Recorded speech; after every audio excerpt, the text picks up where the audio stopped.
It's your girl Neek, and you're tuned in to Neek at Night. And tonight I'm going to be giving you guys an official update in this Tyrone Davis Jr., aka Stepdaddy Dro, aka T2 situation. Now, about 10 days ago, I gave you guys a video of a young man who went on a romantic getaway with his girlfriend.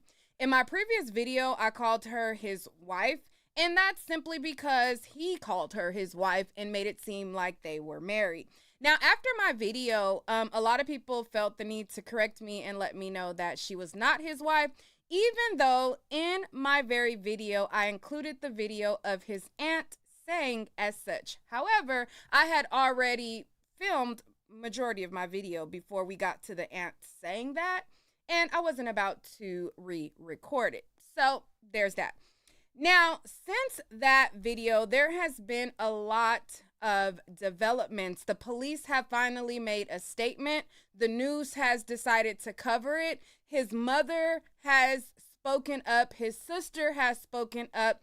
And the family is feuding, okay? He has the mom side of the family. He has his dad's side of the family. And each side of the family has chosen a side and have been going head to head on social media. Now, as you guys know, the first person to speak out about this situation, or maybe you don't, was the aunt on his father's side. Now, when we heard about the stories that were being told, every version of what we heard came from the aunt on the father's side. The aunt came out, she did a video, and she stated that the girlfriend had made all of these different stories, all these different contradictions, had told them all of these different variations. And in her video, she basically questioned what happened to her nephew. Now, since the aunt didn't know what happened to her nephew, and she spewed out the different things that she says the girlfriend contradicted, and even spewed out her own theories and passed them off as facts as well, it sent the internet in a frenzy to try to figure out exactly what happened. So as though, there was no definitive statement from the cops, the girlfriend at the time that the aunt had made her first two initial videos, she did not speak out. The mother at that time hadn't spoken out as well. Everybody was going off of what the aunt on the father's side has said. Now, the police has made a statement and they have ruled his death to be not suspicious. And as you see, there has also not been any arrest as well. This has brought a whole new rivalry, as there has been a sudden shift on the internet where more people are taking the side of the girlfriend and not vilifying her as they did before, now that more people have spoken out. In addition to the police making a statement, his sister on the mom's side decided to clarify a couple of things that she felt like the aunt misrepresented in facts. Now, since she has come out to say her piece and what she feels, as she is seemingly taking up for the girlfriend, it has sent his family over the moon, okay? They have decided to, they're like making post after post. They are, I think the father did a video where he was like calling the medical examiner. There has been all kind of things being said. Now, as I know, and as you guys have heard the phrase before, nobody cares about the truth if the lie is more entertaining. Now, in my humble opinion, none of us know what happened. A lot of people, because everything was so dramatized, everything was so, elaborate, that the mere fact of him possibly simply jumping out is not going to suffice. People want to hear that she's guilty. People want to hear that she's arrested, and people want somebody to hold accountable. That's just what it is. No matter if no matter what the police say, if the police say they found that he jumped out of a car, that's not going to be good enough for anybody who wants to hold somebody accountable and wants to have somebody to blame. Now, if you guys did not see what the police said, which was along the lines of that, let me pull up this article to bring you guys up to speed, and then we're going to go through everything that has transpired since my last video. All right, so this is a news station in, I believe, Florida, and they made some commentary on the subject, and this is what it says. Members say the information they're receiving is inconsistent. Gainesville police officers say his death is not suspicious. Well, TV20's Kayla Lewis joins us now along Archer Road, where officers say the man was found. Kayla, what are family members saying is the most frustrating part of the investigation? Family members of Tyrone Davis Jr. say the most frustrating part about his death is the unknown. They say they don't believe he jumped out of a moving car. Gainesville police officers say on December 27th, officers came to the area of Southwest Archer Road and I-75 after receiving reports of an injured person. Detectives say their initial investigation determined Davis did jump out of a moving vehicle while in traffic, saying he sustained significant injuries to his head. After a few days at the hospital, he died. Family members say they don't believe he would jump out of a car and say it doesn't make sense why his girlfriend, who was supposedly driving, would leave him on the side of the road. Davis's father says to him, justice is having the full story. He didn't deserve this, you know. All I really want, you know, is answers to what belongs to me, you know. I'm not asking for, no GoFundMes, no money, no nothing. I just want candles, and prayers and answers, And as a father, what more can you ask? Family members and friends have been posting on social media and even calling us here at TV20 saying they still need answers. Officers say the investigation is still ongoing. Detectives say they do have a lot of evidence and information and are calling Davis's death tragic but not suspicious. Live in Gainesville, Kayla Lewis, TV20 News. All right. Begging Law was great because they were always there for me. Child, nobody told y'all to autoplay. No. Ad. So anyways, so it says, family members of a man who died in December say the information they're receiving about his death is inconsistent. Gainesville Police Department officers say Tyrone Davis Jr.'s death is not suspicious, but family members don't believe he jumped out of a moving car. On December 27th, officers came to an area of Southwest Archer Road near I-75 overpass after receiving reports of an injured person. Detectives say their initial investigation determined Davis jumped out of a moving vehicle while in traffic, sustaining significant injuries to his head. After a few days at the hospital, he died. Family members say they don't believe he would jump out of a car and says it doesn't make sense why his girlfriend, who was supposedly driving, would leave him on the side of the road.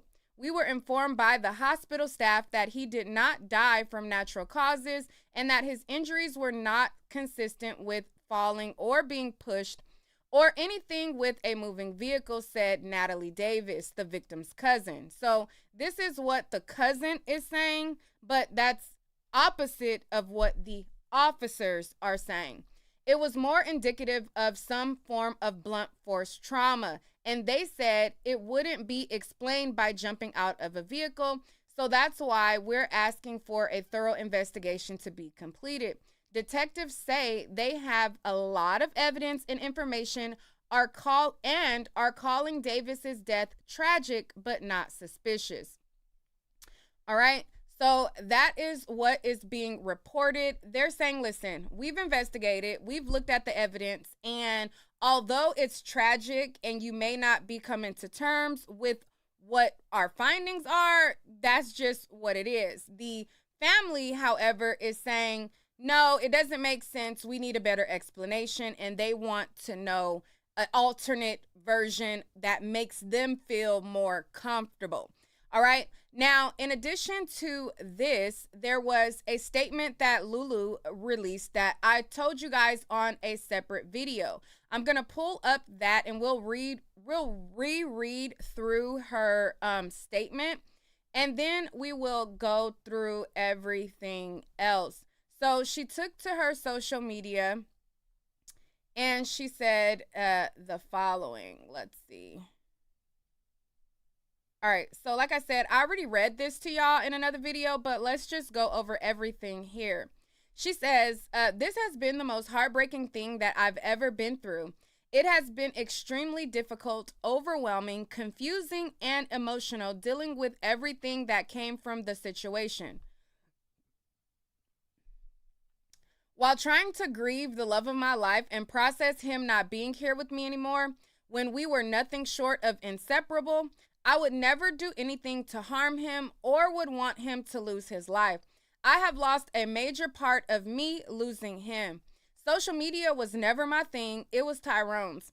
My first thought is not to address anything online. And even when I did, I really didn't know what to say because I am lost. And those who really know us know us. We were not perfect, but we were literally made for each other. We had our whole life planned together. She goes on to say,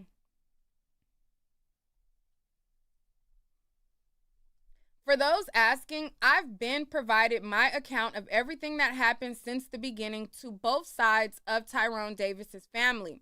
The dad side, the Davis family, and the mom side, the Jennings family.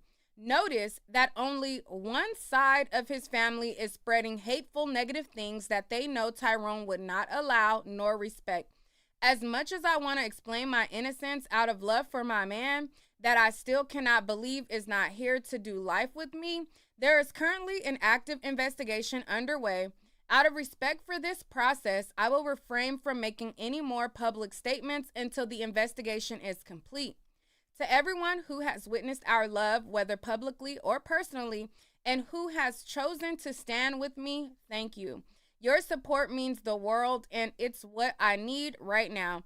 I just ask that you all allow the detectives to do their job and stop with the accusations. The truth will come out in due time.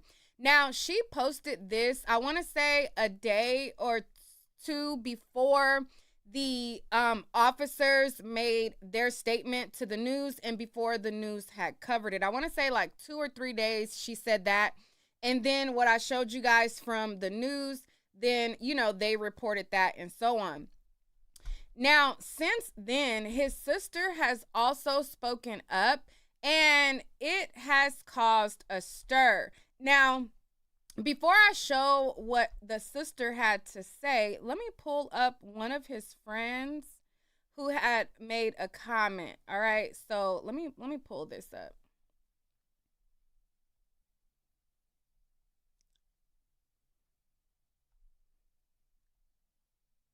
All right, so I'm guessing this is one of his close friends, and on his post he said this.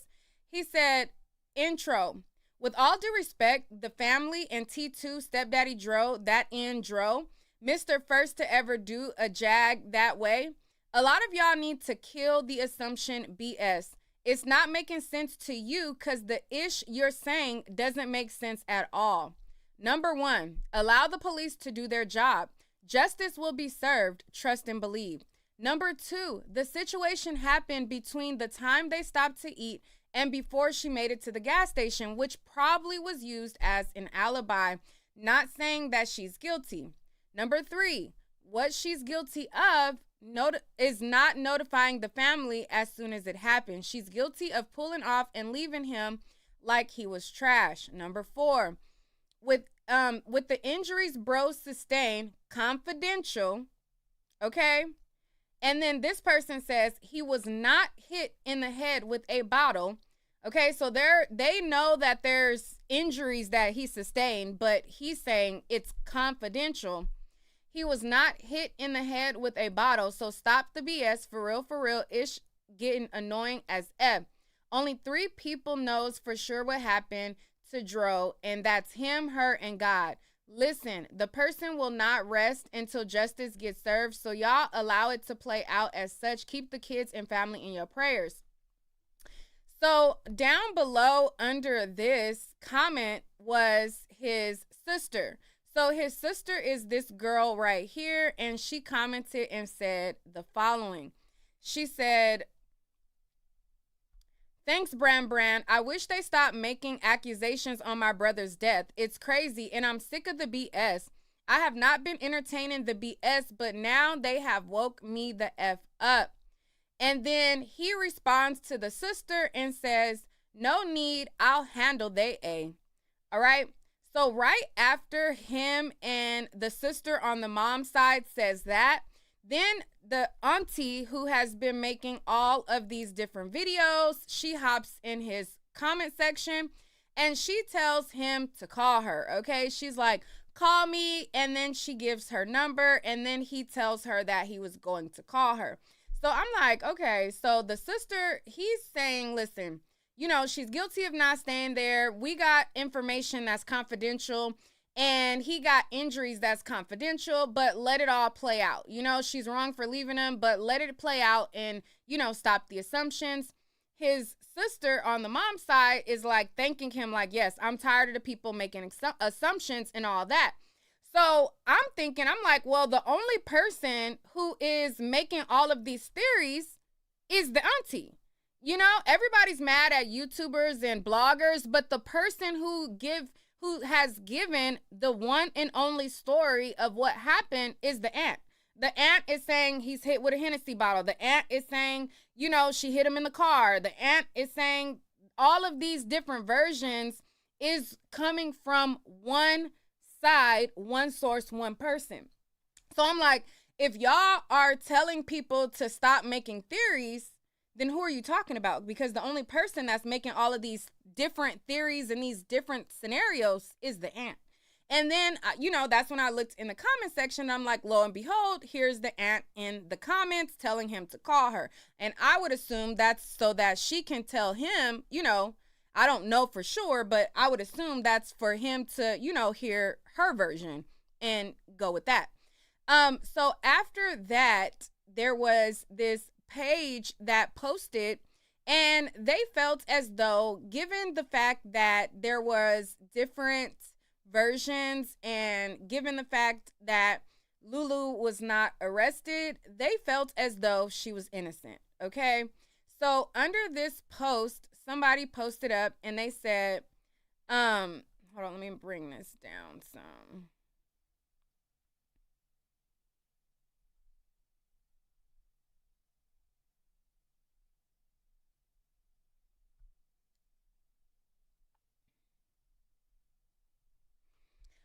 All right, so I think her page is like a blog page. It says, "Something's telling me Miss Lulu is innocent. Dro protected her while he was alive and damn sure protecting her while he's gone. She lost her man and y'all blaming her. It was out of her control. That has to be the worst feeling ever. Y'all sitting here putting y'all own ish together like y'all the police or was there physically. Clout is one hell of a drug, boy." So this person wrote this, and his sister got in the comments to clarify a few things that she felt people were saying that she felt was not true. So another person commented under that thread, and this is what the sister had to say.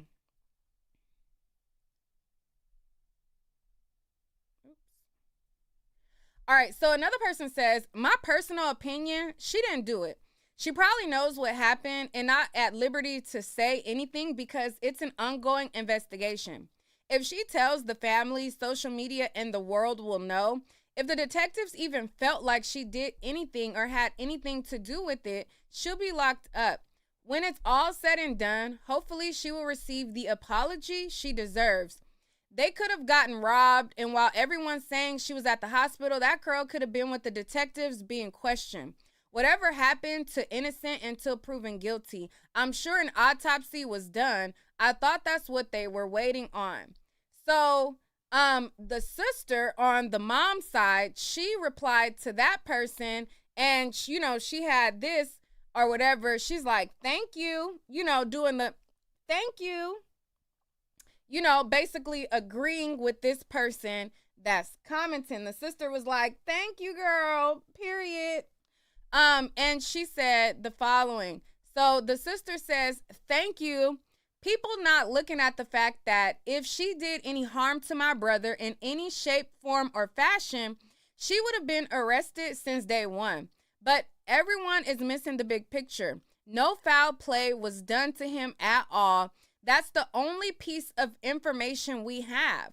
My mom is waiting on all paperwork, autopsy, police investigation reports, and all. So after she said that, she also came and did another comment where people were wondering, like, what's the deal with the John Doe situation, because the aunt said that he had went to the hospital under a John Doe. So the sister, she said this. Okay, hold on one second. So the sister said, so somebody said, so why the aunt said he was under a John Doe? The sister says, I don't know. All I know, the hospital told us he's under a trauma name. Maybe they told them John Doe. I don't know. I just know he was under a trauma name when they mentioned it to us. I just know they had my brother ID in his hospital bag.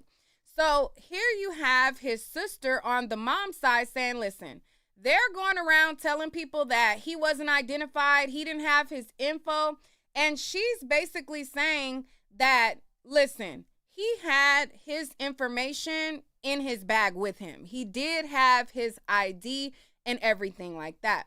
So then she goes and she makes another statement, and this is what the sister...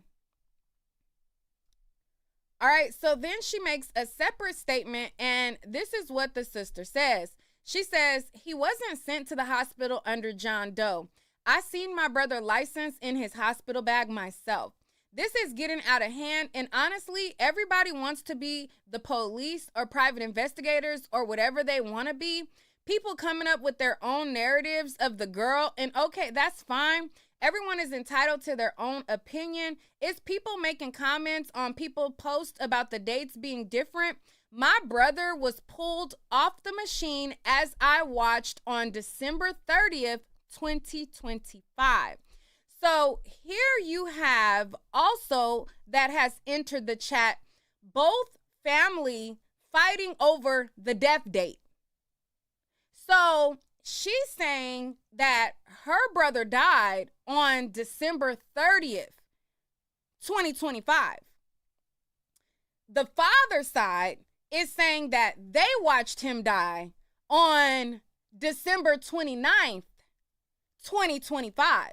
So I'm like, what is going on here? She's saying, I was with him, I watched everything happen, and I saw that my brother was taken off of life support on December 30th. The father's side is saying we were there and it was December 29th. And I'm like, we don't even have a solid date that we can go off of. The mama side is saying the 30th and the father side is saying the 29th. What is going on here? This is a lot, okay? This is a whole lot. And everybody keeps talking about the fact that he only had blunt force trauma to the head. Everybody keeps repeating this. And I'm the type of person that I listen to what's being said and also what's not being said.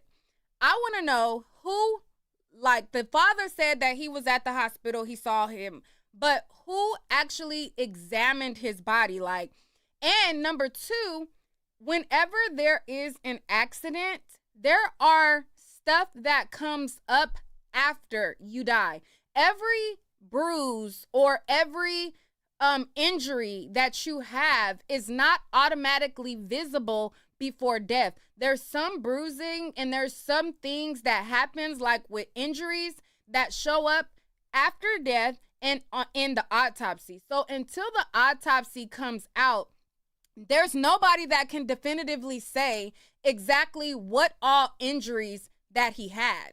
Okay. I've literally watched videos of people who have fell out. Like, there's literally videos on Instagram, YouTube, all over social media, of people like falling out of cars and stuff like that. And so you don't always have the typical injuries that you think that you're gonna have. You know what I'm saying? Everybody's so definitive in saying, well, he only had blunt force trauma. We don't have the autopsy yet, as far as the father's side has said, and as far as the mother's side has said. There's more injuries that is able to be determined. That's why we wait for an autopsy, because there are bruising that comes up and they can say what happened before death, what happened after death, because there's people who they die and then there's people will like put injuries on them to stage stuff and make stuff look away. That's why you have to wait for the autopsy, because it'll tell you when the blood stops circulating, injuries will show up different. So everybody who's definitively saying, oh, well, it was only this or only that, until there's an autopsy and a full, complete report from the officers, you don't know what you're talking about. Like, nobody knows exactly what is what unless you see those official documents, okay?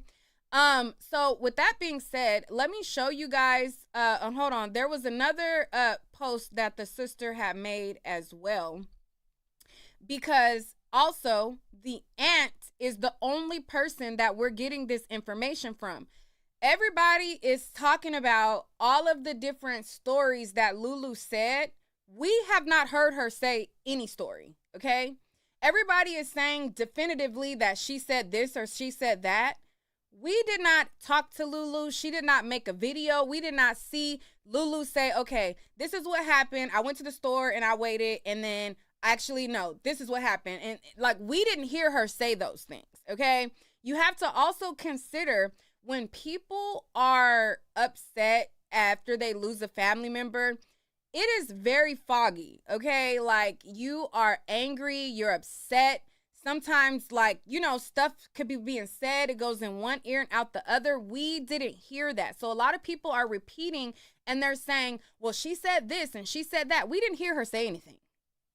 We heard her make the statement that I read, but she didn't tell anybody on the internet, this is what happened. We also don't have, never mind. Let me continue to show you guys more things. So let me see. Okay, so the father, hold on.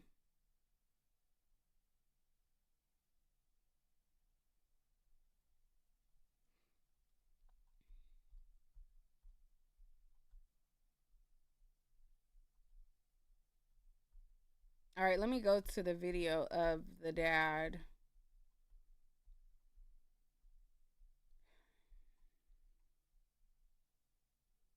And I'm like, child, this is a whole lot, okay? This is a lot.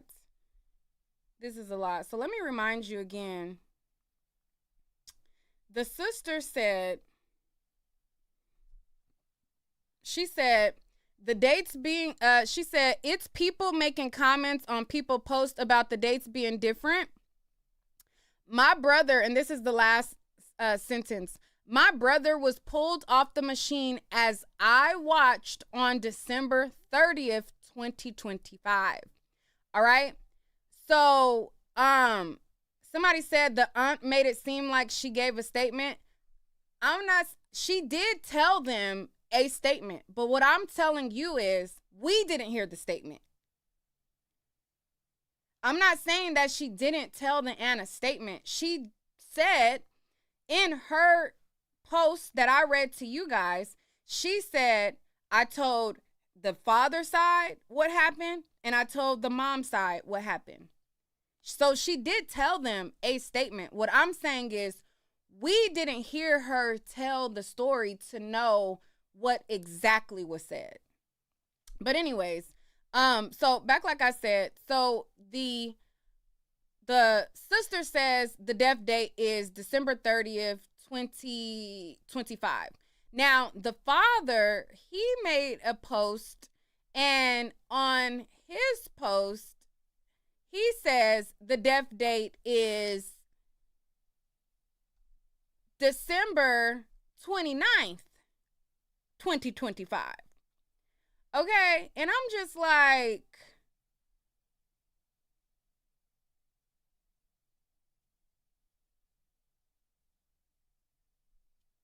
what is happening? All right, so let me play this.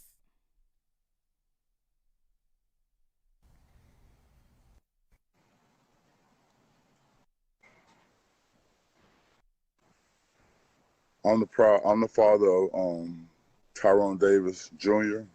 My name Tyrone Davis Sr. I'm seeking justice for my son. I'm not coming on here to provoke no violence. I'm not coming on here to ask for no handouts. All I want is just answers to what happened to my son. The only reason I'm coming on here just to set the record straight, because there's a lot of stuff that's being put out, which I don't have no problem with. But when it comes to playing on my name, my family's name, and I feel like this is something that had to be addressed. All right, and I'm gonna pause him real quick. But have y'all hit the like button?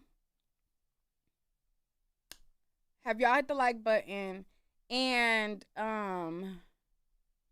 have y'all, if you're watching this after the live, have y'all added engagement down at the bottom of the screen? And y'all know, y'all can always support the channel. All right.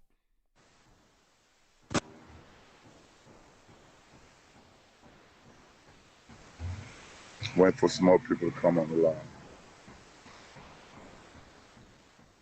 I was there on 12/29, December 29, 25, when my son was pronounced dead. There's only two ways you can be pronounced dead in the state of Florida. That's if your heart stopped or if you failed the brain scan test. A brain scan test was performed. Me, my mother, and my sister was in the room at the time. They pronounced him dead, and I will let you hear that. And it was asked, they told us that they were going to keep him on the breathing machine until the rest of the family comes to visit. Mom wasn't there, no one was there. It was just me and my family when he passed. I'm finna let y'all hear from the medical examiners. I'm not finna keep releasing everything that I have, but I did the homework. We went to Gainesville, we did everything we had to do. That's the reason that the ball is rolling. I was notified of my son's death almost 24 hours later. Not by mom, not by girlfriend. Like I said, I'm not on here to provoke no violence, but I want the world to know that we're seeking justice for Dro. We're not grieving for rewards. I'm gonna play this here so you can hear from your... So the autopsy is complete. The cause and manner is still pending at this time. Typically when it is pending, it's usually because we are awaiting additional information. To give you an estimate, it can take anywhere between 6 to 8 weeks for it to be unpended after all the information has been received. Okay, so meaning that the report is done? No, the report is not done yet because the cause and manner of death is still pending. We are awaiting additional information at this time. Cause, what does that mean? Cause of manner of death? Yes, what will be listed on the death certificate as the cause of death, that is pending. So that means we're awaiting additional information. So the autopsy report is not complete. The autopsy is complete. That is the examination that we performed. That has been completed, and which is why he was able to be transported out of our care and into the funeral home. But our report with the cause and manner of death is not complete because we are awaiting additional information. And can you verify the death date for me? You said 12/29/2025. Yes, and that's what you have on your report for the death certificate, right? Correct. Okay, and question, is it pending because of the investigation that's going on? No, we're just awaiting additional information. I do not have specifics, but that could be lab results, medical records, information, from law enforcement if law enforcement was involved. I don't get specifics, unfortunately, but typically all of that plays a role in us getting a determined cause and manner of death. Okay, is there any way we can get this expedited due to the severity of the case, or is it like? Unfortunately, we are unable to expedite anything, especially if labs are involved. That is, we don't have an in-house lab, so that would be separate from us. And it is machines that conducts those labs, so we would be unable to expedite that, unfortunately. Okay, no, not expedite. You can take your time. Okay, so like I said, to set the record straight, that's my son. That's the hardest thing I ever dealt with in my life. You know, I'm not here to promote no violence. I did the homework. You know, everything that's going on with this case, I did the homework. You know, I'm not here to bash nobody. I'm not finna sit here and keep on repeating myself to prove to nothing in the world. All I'm asking for is answers to what belongs to me. And that's answers to what happened to Dro.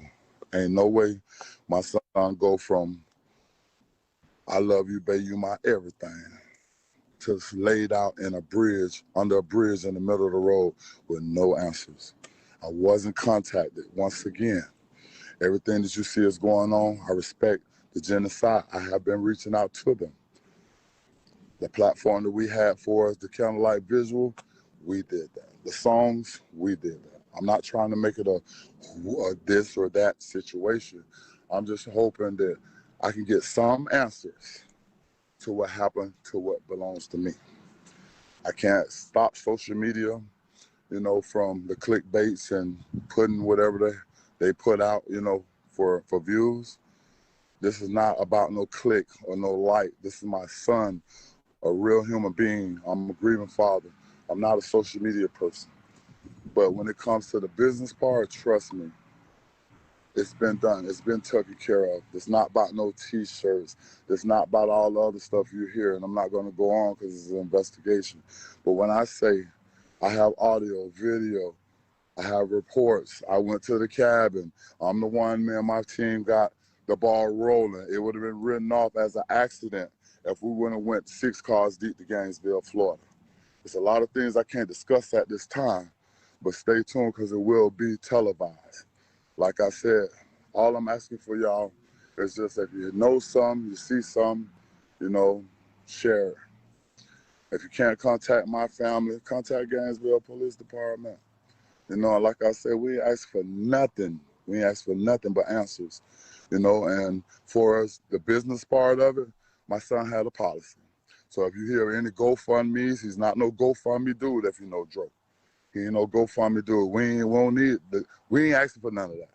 So if you hear anything about help or we need to pay bills and all that, I'm gonna leave that right there, you know? And like we do everything else, I don't understand why the cards that I was dealt didn't have no faces on it. But, you know, when you covered in the blood of Jesus, you know, nature gonna nature itself. And once again, I'm signing off from this here live stuff because it's not me. But I wanted the world to know I was there when my son passed away. You heard it from the medical examiner. All this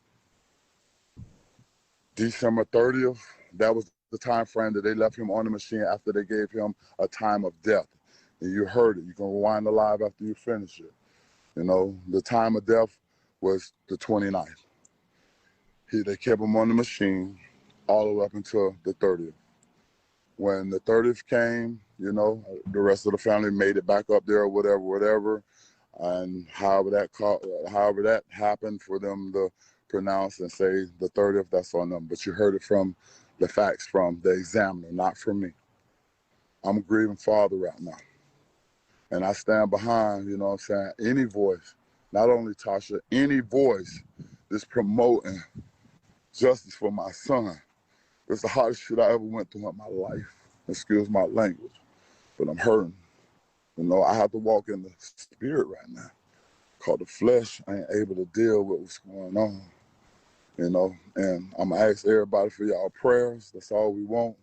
You know, if you got any information, you know, share it. You ain't got any, share it to me. You know, I ain't promoting no violence towards the genders or nobody. All I want is answers. And like I said, I'm a quote, unquote. Me, my mama, and my sister was in that room, and you just heard it from the medical examiner at time of death. How you getting the date of the 30th is because they gave the family time to get there, to see him. Time of taking the ventilator off, it rolled into the 30th. For as anything else, I'm not coming back on here due to the investigation, but you will find out exactly, you know what I'm saying, the things and the processes as the investigation goes on. I don't have no bad feelings or hard feelings, cold feelings towards nobody, you know, because I'm just seeking justice. Everything I'm pushing to the death of me is going to be justice for Dro. Either you're with us or you're against us. You feel me? Because at the end of the day, I'm running off Psalms 91 and Psalms 23. If you know me, you know me. My family, when it comes down to, you know, what we believe in, we will go the extra mile. And we've been going the extra mile. We went to Gainesville, 6 cars deep. We did what we had to do. We went to the cabins and so on and so on. I'm just not going to get into so much details. But trust me, just like I proved this message from the medical examiner, everything else will come out in due time. I want to thank all y'all, you know, for sharing all the love that came out to the candlelight. You know, we got other things going on, and we're not going to stop. We're not going to stop. We owe him that, you know. And that's all I got to say. Justice for Dro. That was my son, just as well as their son. He the world's son. All y'all love and support from all over the world, that mean the world to me. And that's my motivation. That's my will. That's my drive to keep on pushing for justice for Dro. And once again, quote unquote, it's not no charity case. It's not grieving for rewards. You know, we ain't asking for no handouts. We ain't asking for no help. We want answers and prayers. And if you can't respect that, then you can't be human. Because at the end of the day, as a parent. All right. So that's what the dad had to say, and that was his side of things, clearing everything up. Now, you had a lot of people who were speaking out. Now, he says that, you know, they're not doing things, you know, they don't need like GoFundMes or anything like that. But I think they are, both sides are selling shirts. The aunt started posting that she was like printing up and like selling shirts, or was she giving them out for free? Hold on, let me go and let me make sure, because I could have sworn they were selling shirts. And the sister of him on the mom side, she has posted that she's selling shirts. So both sides are like selling like merch and stuff like that. Let me see. Hold on, I'm trying to go down far enough to see if they were like giving out the shirts or if they were selling them, so I could be accurate, child.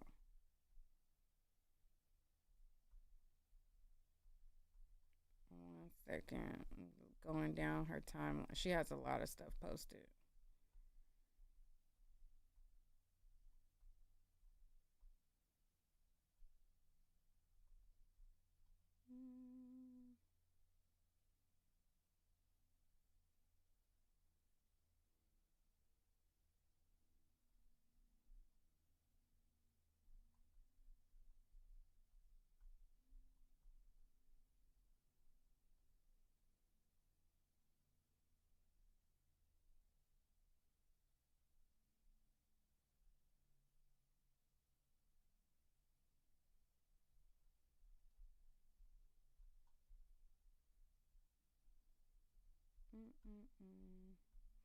I'm going down her page right now.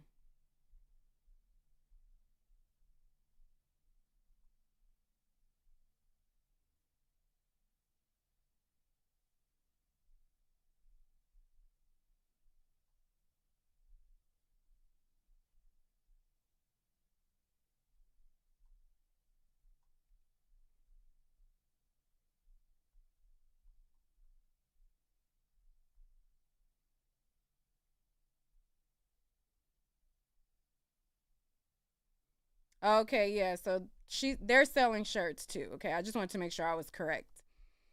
All right. So yeah, both sides are selling shirts. The aunt side is selling shirts. The Natasha is selling shirts. And then also the sister is selling shirts as well. So the sister has her version of shirts. Hold on. All right. So this is the ants page right here. So they have like a link where people can purchase the shirts and everything like that.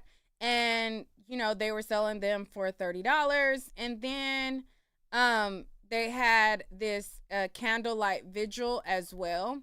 Now, in addition to that, the aunt has been doing posts where she's like talking as if it's like the guy who passed, as if it was him that's speaking. So she has these posts where she's talking as if Tyrone is talking. And I'm not sure. I think this is like an AI generated picture. I think. I'm not sure. It looks kind of AI, but maybe it's not. Anyways, so it says, my name is Tyrone Davis Jr. I am deceased as of 12/29/25. I need y'all to be my voice. I loved a woman with all my heart, but ignored the signs that she never loved me. I planned a romantic Xmas week at the cabin, but somehow I ended up in a road under a bridge, helpless from blunt force trauma to the back of my head / skull. I went to the hospital under a John Doe, and my Davis family wasn't contacted until 24 hours later.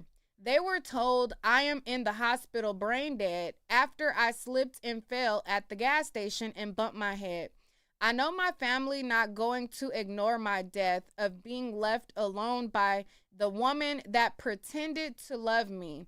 I need y'all to assist with truth and a conviction. I didn't deserve this. I lived a great life and my family needs justice. In my own voice, justice for Dro.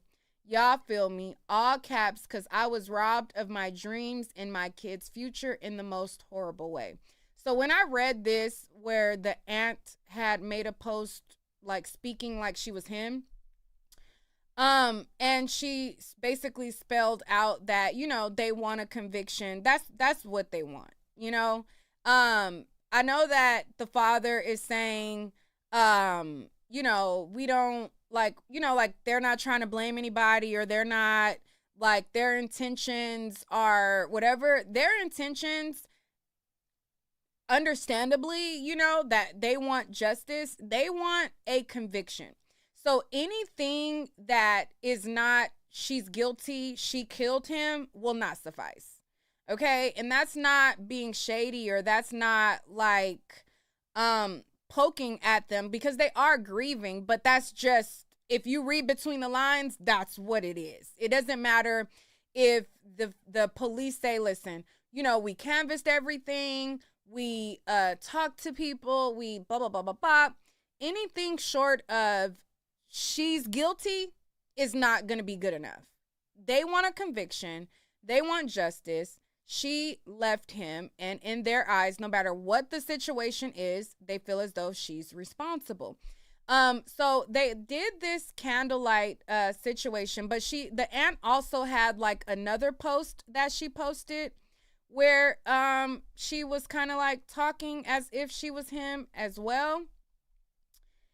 And several different like videos where they were like promoting the shirts, and then they had did this vigil where there was a lot of people who came out to it. There was this other post right here where it was like he was talking, and this was posted by the aunt, and it says, if I could speak, I would thank each and every one of you for joining my family. Justice for Joe. Justice for Dro.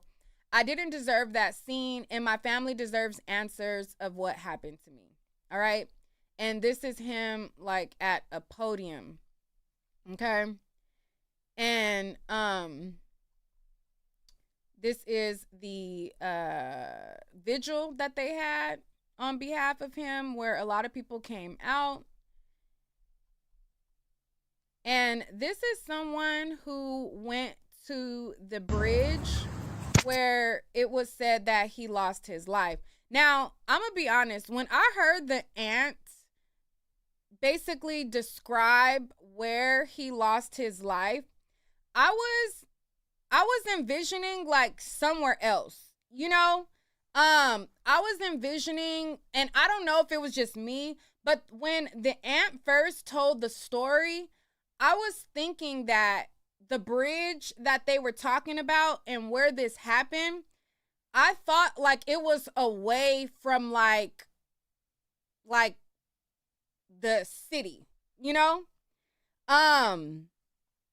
Like I thought that it was like away from the city. But this right here, this person walking up, it shows that this situation happened right next to a bunch of businesses. So like this was a underpass or like a thing where it's like right next to McDonald's, right next to a lot of businesses. And when the news did their coverage, you can see where there was a gas station that was right there. So once I seen this is why it is important to not just take one source.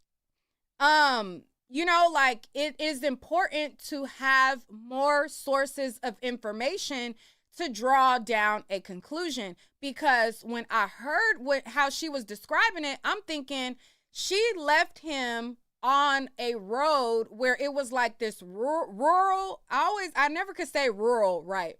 But like this rural area where it was kind of like, you know what I mean? Like different.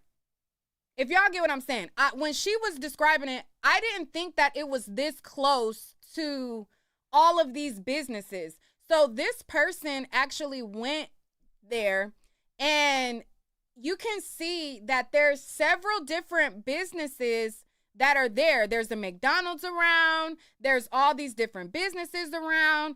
So there should be some type of surveillance that the officers are able to canvas.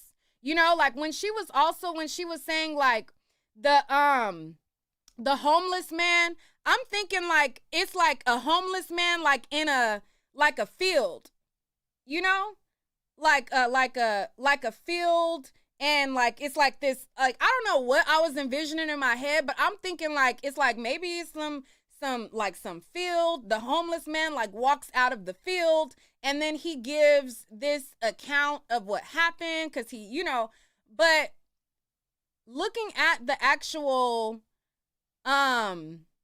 scene, I don't know, I just felt like I was glad to get more of a full picture. All right, what's up, y'all? I'm in Gainesville, Florida, right down the street from where Travis was killed. I'm right down the street. As you can see, it's a lot of like homeless people stuff out here. So, you know what I'm saying? Like this lets you know that somebody had to see something. I don't know where they at tonight. I guess it's Saturday night. They probably all hanging out somewhere, but I was ready to get on their ass tonight. I was gonna ask them, I know y'all seeing what the fuck happened. Come on now. Y'all be out here all night, all time at night. But I wanted to go live. I seen somebody go live earlier today. They had balloons. They said they was gonna come out here and support Dro, cause they was from Fort Lauderdale. But he got people up here too. He got people up here in Gainesville, Florida that's from Fort Lauderdale that's gonna stand in.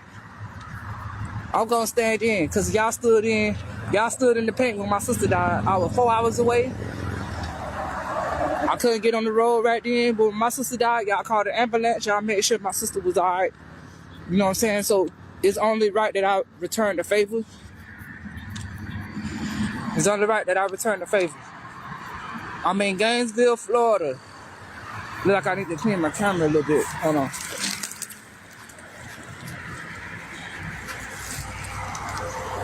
I've been living in Gainesville for like the last, I want to say 7, 8 years since I left Fort Lauderdale. So he got people up here that's gonna support him. I'm walking up to the bridge right now. This the bridge. You can't tell me how all these cars out here that ain't nobody see nothing. Come on now. Come on now. Y'all saw something. I wish I would have seen one of these motherfuckers out here. Cause I would have asked their ass what the fuck y'all saw. Y'all saw something.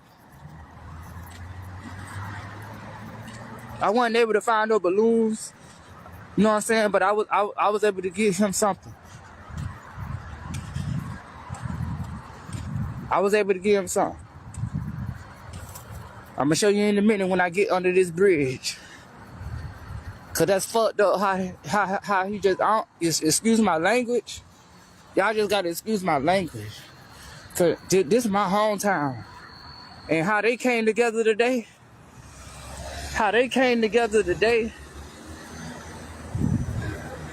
That speaks volumes. I hate that we gotta come together like this. But he got family, he got people, he don't shed his blood in the streets in Gainesville. But he got people that's from Lauderdale. He got people up here that's from Lauderdale. If we need justice, this the bridge. And this had to be the way she was coming, because if I turn back this way, Papa John's pizza is back that way. So if they was coming back to the hotel, they was coming this way. Look, they got a harm person right there. They seen what happened. Y'all see what happened? Y'all don't see what happened, but it's all good. Cause justice gonna get served. Justice gonna get served. I want to send my condolences to the Davis family. I hope y'all get the justice that y'all deserve, but I just want to support y'all because. All right. So I'm going to pause him. So this, I guess, right here is the bridge. And a lot of people are saying that they wouldn't, like, why would a person get out of a car? If you're in a busy intersection and you're near all of these businesses and you're having an argument, it's possible to get out of the car. Now, if you listen to all of the traffic, you can hear people like speeding by as well. You know, like you can hear people like speeding by. You can see all, like when he pans the camera around, you can see all of the businesses that are around there. So like for myself, not saying that she's innocent. We still have to wait for the autopsy. We still have to wait for the official investigation to conclude. But it is plausible. A lot of people are making it seem like it's so out of the norm and it's so outrageous. To me, it's not. If you're getting into an argument with somebody or you're having a disagreement and you're like, you want time to, like, you know what? I'm about to just get out, you know?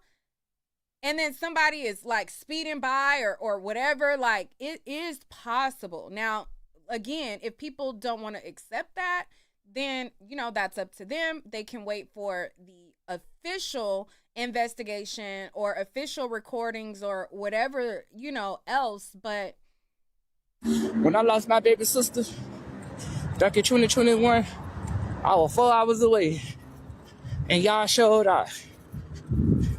So I'm gonna show out for y'all. Straight up. This is the bridge, y'all. This is the bridge. This is a busy highway. I'm from here. I live here. I'm from Fort Lauderdale, but I live in Gainesville. This is the most busiest highway. Busiest road. This is Archer Road. This is where everything at. All the restaurants, all the hotels, everything. Everything going on. And they ain't scared of a motherfucking thing. And if AM bitch out here hear me, AM bitch up there sleep, AM bitch up there whoever motherfucking around. Sir, what was all of that for? Why? what was who are you talking to? Like, who is he talking to? Imaginary homeless people? What is happening? Worried about me motherfucking recording. Bitch ain't worried about no bitch. What is going on? Wait, why did he just start going off? I ain't worried about no bitch. Trust. Let me put my stuff down and count like my boy Candles. I wasn't able to find no balloons or nothing like that, but I got him a balloon. I got him a teddy bear. And I got a candle that I'm finna light. Straight up. Straight up. And it's Bluetooth. Straight up. That's my home team. That's my hometown. This man died under this bridge right here. This is a guy talking. Lost his life.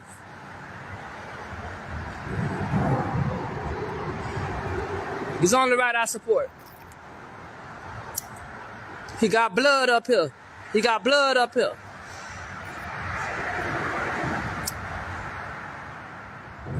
Straight up. I be quiet on a lot of shit, but this is what I ain't for. Sir, you over there calling the man Travis in the beginning of the video and all of that. To be quiet on. I wouldn't have no balloons for you, my boy, but I got you. I did get you a teddy bear. Got you a teddy bear and some candles. And it's blue. Also, as somebody brung up the ditch, the aunt said that the pizza and the chicken wings was in the ditch. Again, they're grieving, so I don't want to sound a particular type of way, but from me looking at this video, and the aunt shared this video, so I'm going to assume that this is the accurate location because the aunt shared it and a lot of the family members shared this guy's video. This is a guy. His name is Q. His name, the person who made this video is a guy. This is a man. His name is Q, and he got like his picture showed like a high top fade or whatever. But anyways, when the aunt was talking as well, the aunt said something along the lines of the pizza was in a ditch or something like that. Like, no, the pizza was in the field. She said, y'all saying this a woman? Let me click on the profile picture. Hold on. This is not a woman.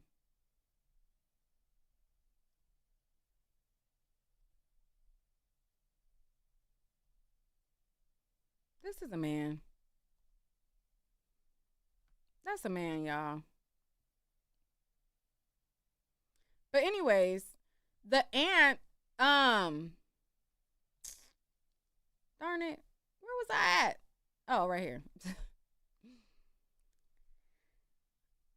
What did she say? She said the pizza was in the field or the ditch or something like that. We'll have to go back and listen.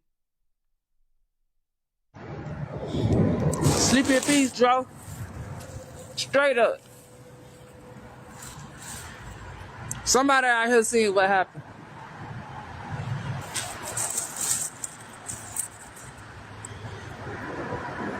This the bridge.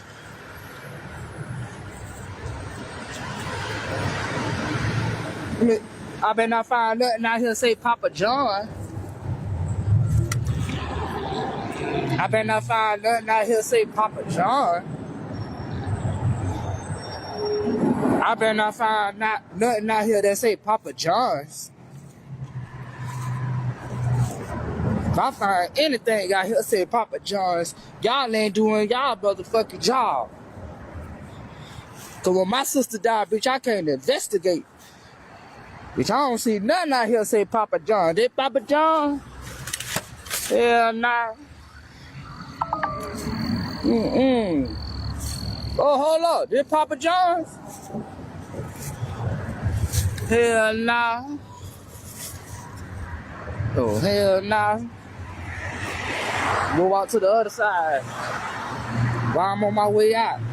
Cause my phone on a certain percent, so I ain't got that much percentage on my phone, but they got me fucked up. I'm gonna support my people. That Papa John? No. Fuck. All right, let me speed up the playback speed.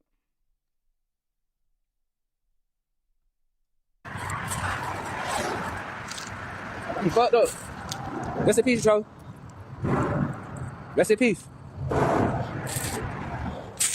Justice will be served. I mean, some nothing out here. Papa John? Yeah. Let me show my teddy bear one more time before I leave. Because I know ain't gonna be here by tomorrow. But rest in peace, Joe. You need what? You wanna run over? Oh, okay. You ain't wanna run over me? Oh, okay. The fuck? What? You what? Bitch, I ain't from here. Bitch, I'm from the dead, bitch. Yeah, what? What? Did you see what happened? You saw the accident up here? You didn't see the accident that happened up here? Oh, okay. Oh. Bitch, now y'all wanna start walking by here so y'all see I'm out here? I don't give a fuck. What y'all gonna do? Justice for that motherfucking man. You don't care about how my language going, and I don't give a fuck. That man family 5-6 hours a motherfucking way. Then Gainesville got all kind of cameras. Like, look at the motherfucking camera, like, look at that shit. Right before the bridge. So how don't know what went on? Come on now. Y'all got too many cameras out here. Y'all be too busy worried about want to pull a bitch over with that motherfucking license suspended. And what he just showed across the street looks like a hotel. So if the hotel is like right there and like, I don't know, it just... Bitch, find out what went on with this man. Man left his kids behind. This a busy highway. This just ain't no regular highway where people you just come on, get on the highway, man. This a busy ass highway. There be 100,000 homeless ass motherfuckers out here. That's why I'm harassing their motherfucking ass. Cause y'all seen what happened. Y'all seen it. But we gonna get justice. Just like I wish I would've got justice for my sister. Right now today, I ain't got no justice for my sister. The fuck nigga in prison right now. Killed my motherfucking sister. We ain't got no motherfucking justice. We don't know what really went on. But like I said, when my sister... If he in prison, ain't that justice?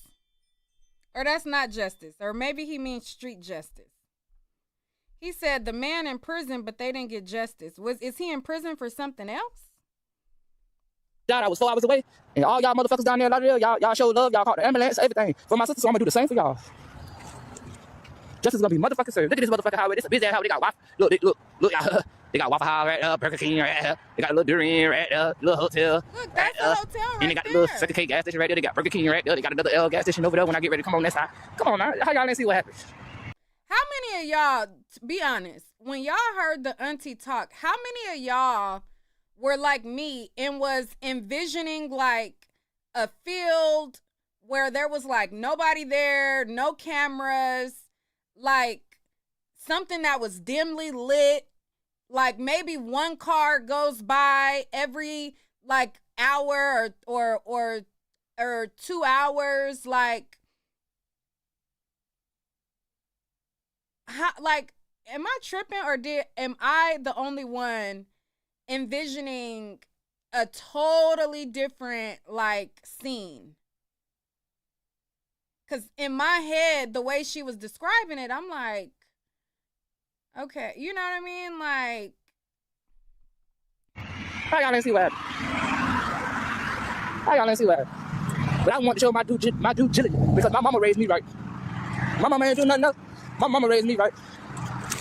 I just want to show my condolences. It may not have been much, you know what I'm saying? Because I know he was like, a high profile type of guy, but it may not have been much, but I feel like it's the thought that count. And I know he's smiling down on heaven like right now, like, damn, I don't even know little brother came out there and showed love for me. This is how you get your blessing. When my sister died, it was more. So he don't know Dro. He said, Lil bro don't know me and he came to show love. Friends and people that we didn't know that was there for us. And I'm gonna give y'all one more view. This the bridge. And I'm gonna show y'all the gas stations. The only 2 gas stations that she says she was parked at, she let him out the car. I'm almost to the intersection. I'm gonna show you. Because if you got him out the car at these 2 gas stations, it's on camera. Look, people walking out across the street all the time at night. Listen, y'all ain't seen what happened? Y'all ain't seen what happened when the guy got killed up here? No, y'all ain't hear nothing about it? No? Ain't nobody came and asked nobody nothing? This was like a week ago. He was with his girlfriend, him and his girlfriend had a fight out under the bridge. And he was found dead under the bridge. So we trying to figure out, was anybody out here? Huh? He's kind of short, kind of chubby, kind of black, kind of like got gold teeth. But nobody been able to see what he looked like because he was already on the ground. Right, no, I'm saying, but somebody might have seen something can transpire. Right. I don't know, that's why I was asking, did y'all see or did y'all hear anything? Because we need justice for that family. Okay. If you hear anything, and you need to get in contact with me, you'll see me. I'm around all the time. I work right here at Steak and Shake, right down the street. And what's your name? Fabian. Okay, Fabian. If I hear anything, I'll come to the station. Okay, thank you. You too. God damn it. I don't give a damn. You gonna forget justice. A lot of people play with me because y'all think I'm motherfucking soft ain't shit soft by motherfucking me. My mama ain't raised damn pussy. I may be gay or all that, whatever y'all want to motherfucking call me, but bitch, y'all get out there in the motherfucking field. It's just a lot of shit I just don't respond to because it be irrelevant shit. All right, so this McDonald's right here, and then as you seen, when he was talking to the homeless lady, the gas station is right there. It's not far from where the hotel is across one street. The gas station is right here. So if they got in an argument and then somebody gets out the car and says, and they drive to the gas station thinking, you know what, I'm gonna let this person cool off. Her version is plausible. Like, I thought it was plausible before I even knew how close everything was, but it's even more plausible seeing the area that's around it. The hotel is literally across the street from that. The gas station is right here. McDonald's is right here. And then the bridge was like, that's not even a 10-minute walk for real, or 5 minutes, whatever. So it's just a lot of shit I just don't respond to because it be irrelevant shit. Hoes just be walking clout. That's why I don't respond to certain shit because I know a lot of y'all motherfuckers feel like, damn, why baby ain't respond to none of the lives? Yeah, I ain't respond to none of the motherfucking lives because the bitches ain't got shit to do with motherfucking me. So when it comes down to my motherfucking people down here, motherfuckers for a lot of their motherfuckers. All right, so as you can see right there is a hotel, and then there was the McDonald's, and then there was the gas station. So there is a lot of places that the officers can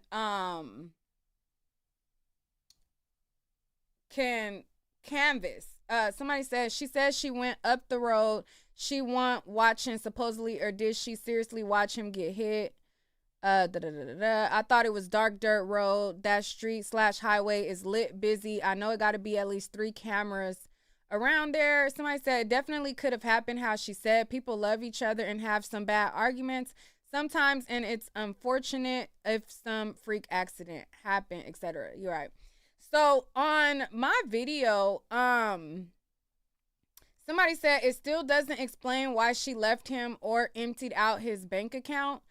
Now, again, we don't know what exactly happened as far as her leaving him. Again, according to the aunt, who is the only person that is telling however many versions that she says happened, she pulled off from that bridge to go to the gas station.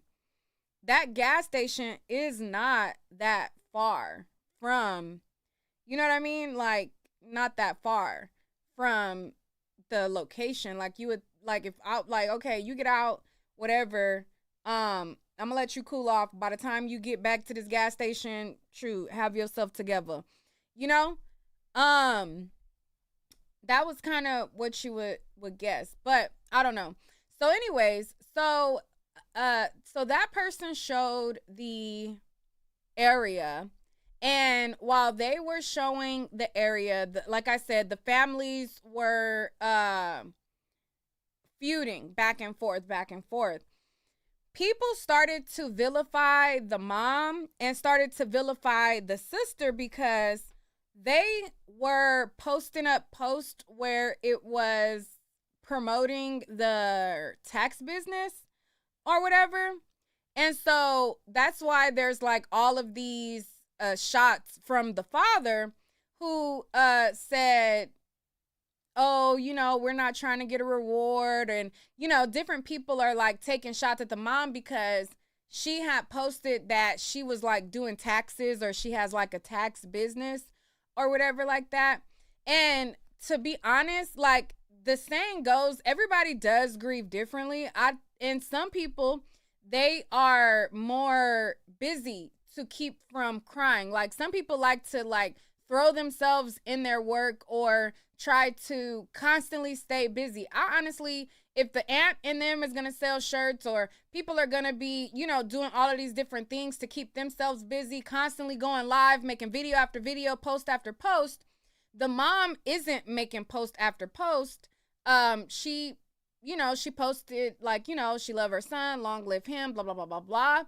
And then in between, she promoted her tax business. So some people felt like that was a little shady or whatever. I'm going to go to the mom's page. Let me show you guys what the mom's post looked like. Her name is Rena. And so I'm going to show you guys how people are basically vilifying her, because throughout her posting about her son, in between her making posts about him, she's basically promoting her tax business. Okay, so let me go down far enough so that you guys can see from, I guess, the start of everything happening.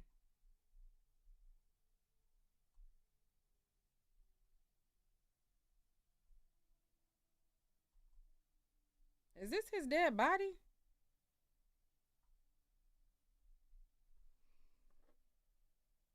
I don't know if that's his dead body, child. Anyways, and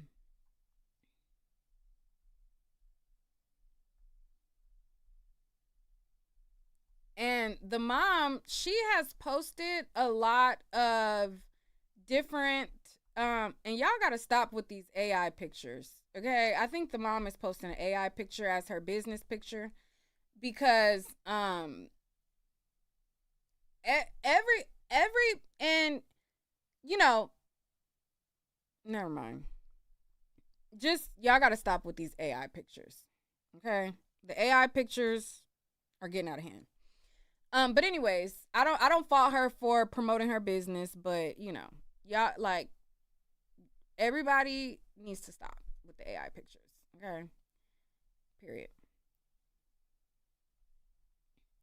All right. So this is the mom. And this is before, I guess, everything was like revealed or whatever. I think like the situation happened December 27th, but this was 8:58 a.m. So I think this is before she got the news, and she was promoting her tax business. So all like even before anything happened with him, she was promoting her tax business. So like this is her like without the AI picture. And then and you'll see like these pictures versus like her pictures that are not the tax pictures, how like she looks totally different. But anyways, that's not a major thing, but y'all gotta just stop. Anyways, so all right, so this is before all of the news, I guess before she even knew. This was 8:58 a.m. that day. And then after she said she was already promoting her tax business way before. And then come December 31st is when she made her first post where she was basically announcing that he had passed. So as you see right here, she posted up a photo of her and her son, and in the caption she put 8/16 to 12/30/2025, and then she put the heartbroken emoji, the crying emoji, and a lot of people were in her comments giving her their condolences. All right, so this was her first post. Okay. And then her next post was the same thing. Then she also posted another post right here where she is on a helicopter with her son. And she says, I swear this can't be real life for me. 8/16/90 to 12/30/25. And she was showing like memories that they had where they were on this helicopter or whatever. All right, so then she posted all of these other posts, and it looks like he was very close with his mom. There was people who were trying to like discredit her under the dad's post, and they were saying like, oh, he wasn't close with his mom. But all of these photos are very recent, and whether he was like, because people were saying like, oh, he was raised on the daddy side, but either way, she was still heavily in his life, and they were like, he praised his mom, and he would post his mom all the time. So this is him and his mom. These pictures are him and his mom and everything. And then it says, the world's greatest son, this is definitely a dream that you left me. You told me that you would never leave me. You always gonna be right here beside me, but you are not. Your smile is everything. Have the same smile and same heart. Okay. And this is a picture where they are both showing off their gold teeth. Hold on. So like she's cheesing and showing her gold teeth. And then I guess they were like doing a FaceTime call where he was cheesing and showing his gold teeth. So like this is like a Florida thing where I guess like it's like a pride thing to like show like your gold teeth off or whatever, because in every picture that Dro has, like all of his pictures, he's doing like this. Like he doesn't have a picture where, unless he's like posing with the girl Lulu, like any picture that he has like where he's by himself and it's just him taking a picture, he always goes like this. And it's like every picture is like this. So, this is something where, they were like proud of like gold teeth and stuff. Gold teeth or whatever. So she shared that picture where they were both showing off their gold grills. And that's where she put this caption. Oop, oop, oop. All right, so then another post, she said, my son always made sure his queen was good.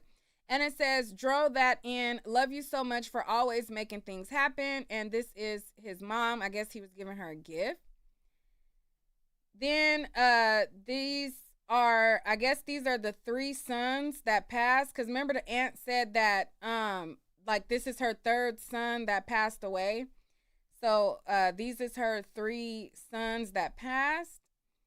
And then this is where she posted her tax business. Oh, damn. Y'all don't see what the hell I'm looking at. What the hell? Hold on. Let me go back.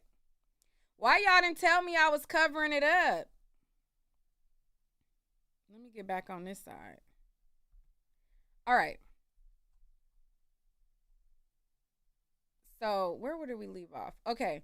So this right here, she said, my son always made sure his queen was good. And then it says, Dro, love you so much for always making things happen. And this is him giving her a gift. And then she shared a post with, I guess these are her 3 deceased sons. Because remember, the aunt said that, you know, this was her last son that passed. And she said, and she like tagged all 3 of her sons. And it says, my 3 superstars all have left me. Man, this can't be real life for me. And then she posted her tax business with these, like, you know, AI things or whatever. This I can't get with the AI stuff. Like, I don't know. I just don't know about this AI picture stuff. But anyways, so she then posted, and so these are pictures of her and him together. And hold on, can y'all see? All right, so this is her and him together right here.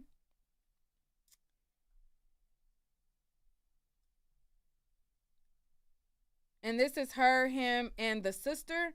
So the sister that I shared with you guys earlier, this is the mom, him, and the sister together. This is him. This is them together, the sister, the mom, Dro. This is them. I'm guessing this is at another brother's maybe passing. All right. And so she said, my son, I love you so much. Missing you like crazy. This is not real. Then she posted another post on January 3rd where she says, son, why did you have to leave me? Why? And it's them at a restaurant. Then this is another picture of him and his mother. And she said, my son, Dro, why did you have to leave me? Why?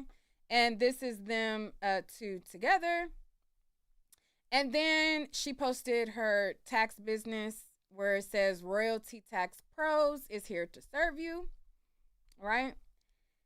Then after that, she posted, good morning. If anyone is interested in purchasing a shirt or a cup and a button for my son, his funeral, let me know. All right.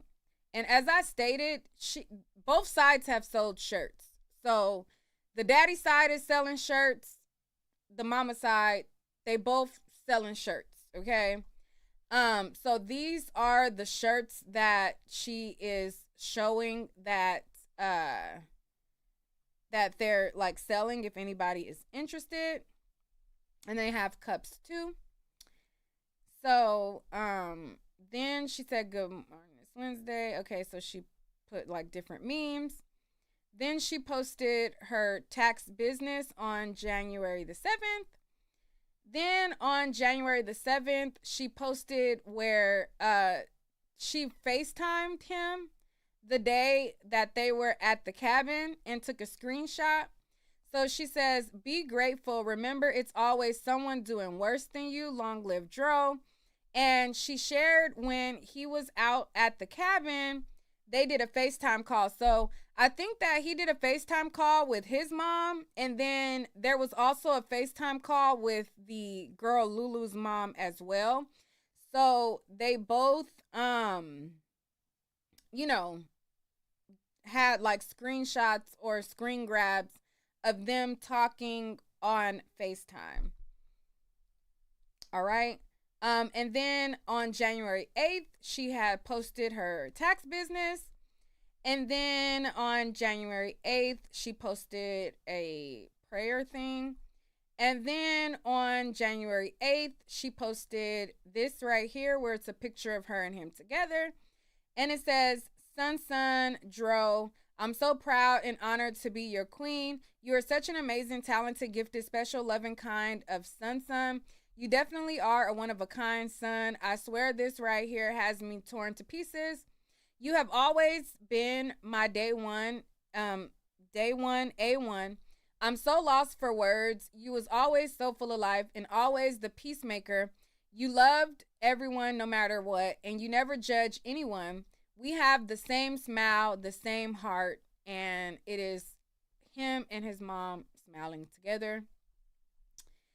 Then she posted another post and she said, my son Dro, why? Today is your little sister Precious' birthday, and we all was supposed to spend it with her today. It was supposed to be up and stuck birthday bash. It was supposed to, I guess God needed you more than us. But please make sure you and your brothers watch over us. I love and miss you so much. My God, the pain knowing that you and your brothers will never return again. And this is a picture of him with, is that Belvedere? I don't know, some alcohol bottle. Then after that, she posted that 12:16 a.m. and then like a few minutes later, she posted her tax business. Then she shared memories of him, and I'm guessing this is his other sister. So this was a post that was shared 4 years ago with Dro and I think his other sister. All right. It says, my son meant the world to so many people and touched so many hearts. Long live Dro. And this is him, I guess, doing like a YouTube video. It says, God, keep me through this hurtful process of my life. She shared a meme. Then she shared her tax business. Then she shared son, you know that you have always been my day one A1. We have the same heart and the same smile. This can't be real life for me losing my right hand, man. I love you so much, son. I will never be the same. Heartbreak emoji, crying emoji, long live Dro. All right. And so, hold on. I feel like my mouth is getting dry, child.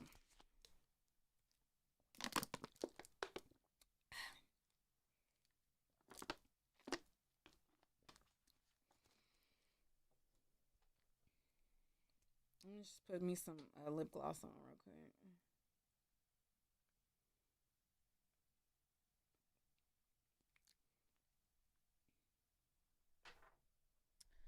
All right. So, did I read this one already? I think so. All right, that was January 10th. On January 11th, she posted Sun Dro.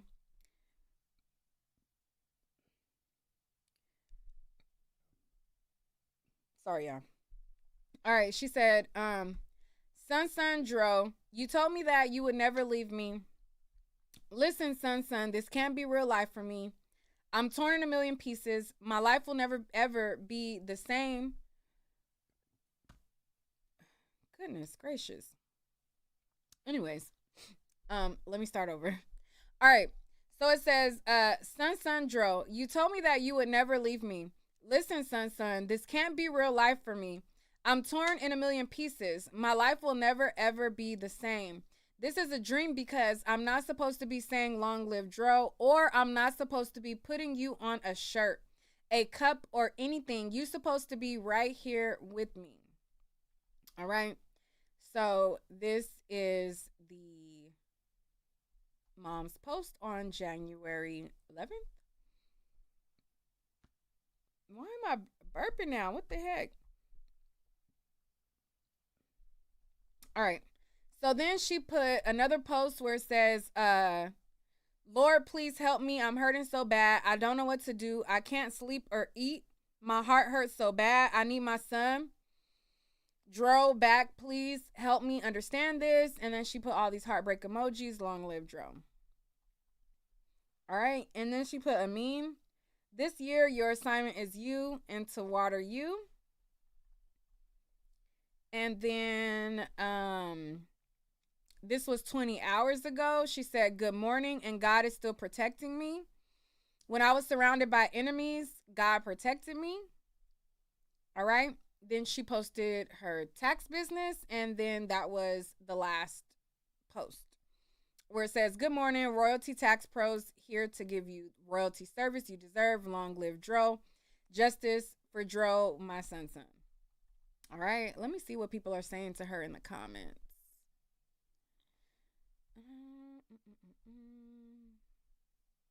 Let's see if there's anything good in the comments.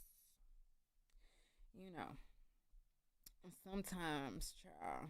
Okay, we just, this one got 300 comments. Let's see if there's anything good.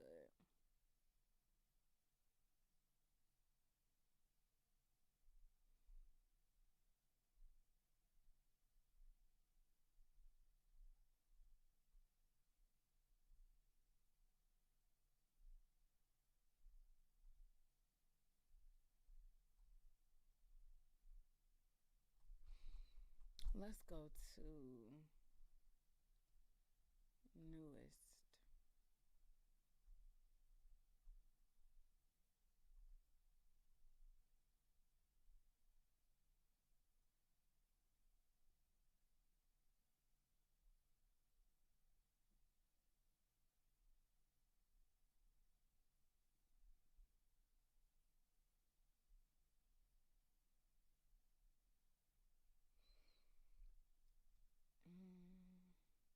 This person done deemed themselves as her internet niece and said that they're going to curse people out on behalf of the family. She said, hello, ma'am. I know you don't have the energy to curse anyone out due to you genuinely grieving, unlike others. But I want you to know your internet niece has already and will continue to curse everyone out on your behalf. I've been saying from the very first live that that lady was not genuine. Anybody that can call out a mother for not calling other family members to tell them that her own child is dead is very evil-hearted. I don't care how close a family member is to you or your son, to feel entitled to that extent is very telling. Wow. This person says, y'all don't want justice. Y'all know that girl killed your son and left him for dead. And y'all want to be mad at the dad's side of them family because obviously she killed him. She was the only one there. You clearly ain't on your son's side, weirdos.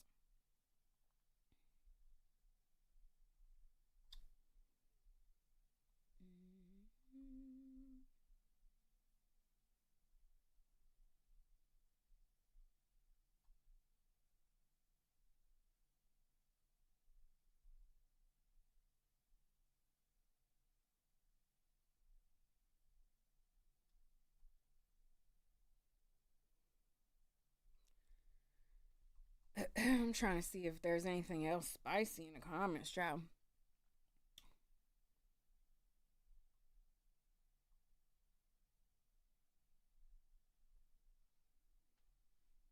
All right, for the most part, these people are just like sending their condolences, saying that their heart hurts for her.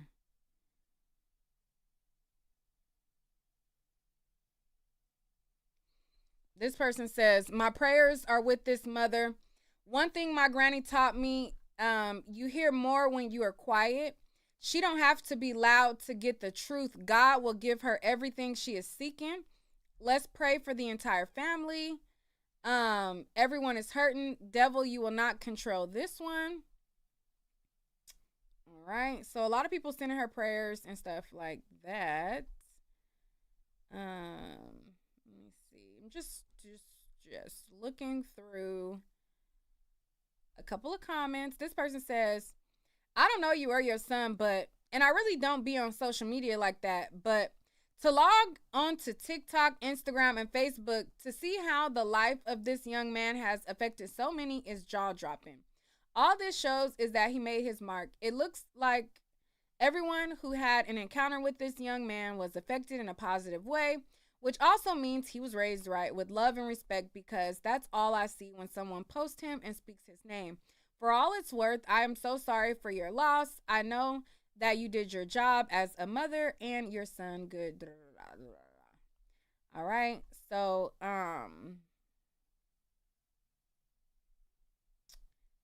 yeah, it's just different people giving their condolences.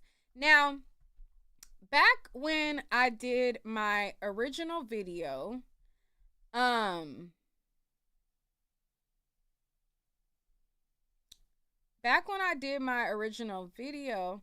somebody said, will there be 2 funerals, mom's side, dad's side? I mean, I wouldn't be shocked if there was, because it sounds like it's a lot going on. All right, so let me go back. Oh, and the sister made another post as well. The sister, she's also making posts about like her tax business, and she has like these AI generated pictures as well. And so like they have posts where they are like remembering him, and then post where, you know, there's like different pictures. But anyways, so she made another post. Let me show y'all this post real quick.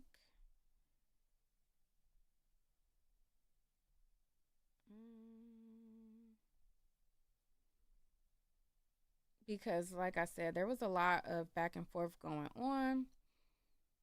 So this is what the sister had to say as well. And then I'm going to show y'all something else. All right, so she says, I'm at this point. Please do not call me or text me about what's being posted on Facebook about my brother death. I do not care. I have a lot going on, and I can't even grieve in peace, man. Going forward, I don't want to hear nothing. Just keep my mom name, my name, and my sister name out of this foolishness. As far as the disrespect towards my mom has to stop as well. Only time y'all will see me on Facebook is to promote my taxes like I've been for a year now. My cooking business, and post here for my brother funeral arrangements or t-shirts orders. I'm going to be silent about this for my mental health, and I'm going to remain silent until after my brother's homegoing celebration and the investigation is over. After that, I'll remain silent. So she's saying, listen, I'm not about to be the clown in y'all circus, honey. I'm going to just do my page like I've been doing my page. I'm going to promote my business like I was promoting it before. And as I showed you guys, the mom was promoting her tax business before the son's death, and so was the sister. So they're basically like, listen, we're going to continue doing life, handling business for him, and operating our lives like we did before he was dead. And some people may feel like, oh, you know, it's not the time to do that, or it's not the time to be doing that. You don't know what people's financial situations are. The father said that he had an insurance policy, so obviously they probably ain't, you know, they probably don't have a business that they have to promote or do whatever. The mom, I don't know what her financial situation is, or if he was supporting her, or if she gotta, you know, get out the mud, or she's trying to establish herself. I don't fault her, because some people do like to stay busy when there is a tragedy to try to like keep their mind off of reality. You know, a lot of people who have never lost somebody, they don't know how death goes.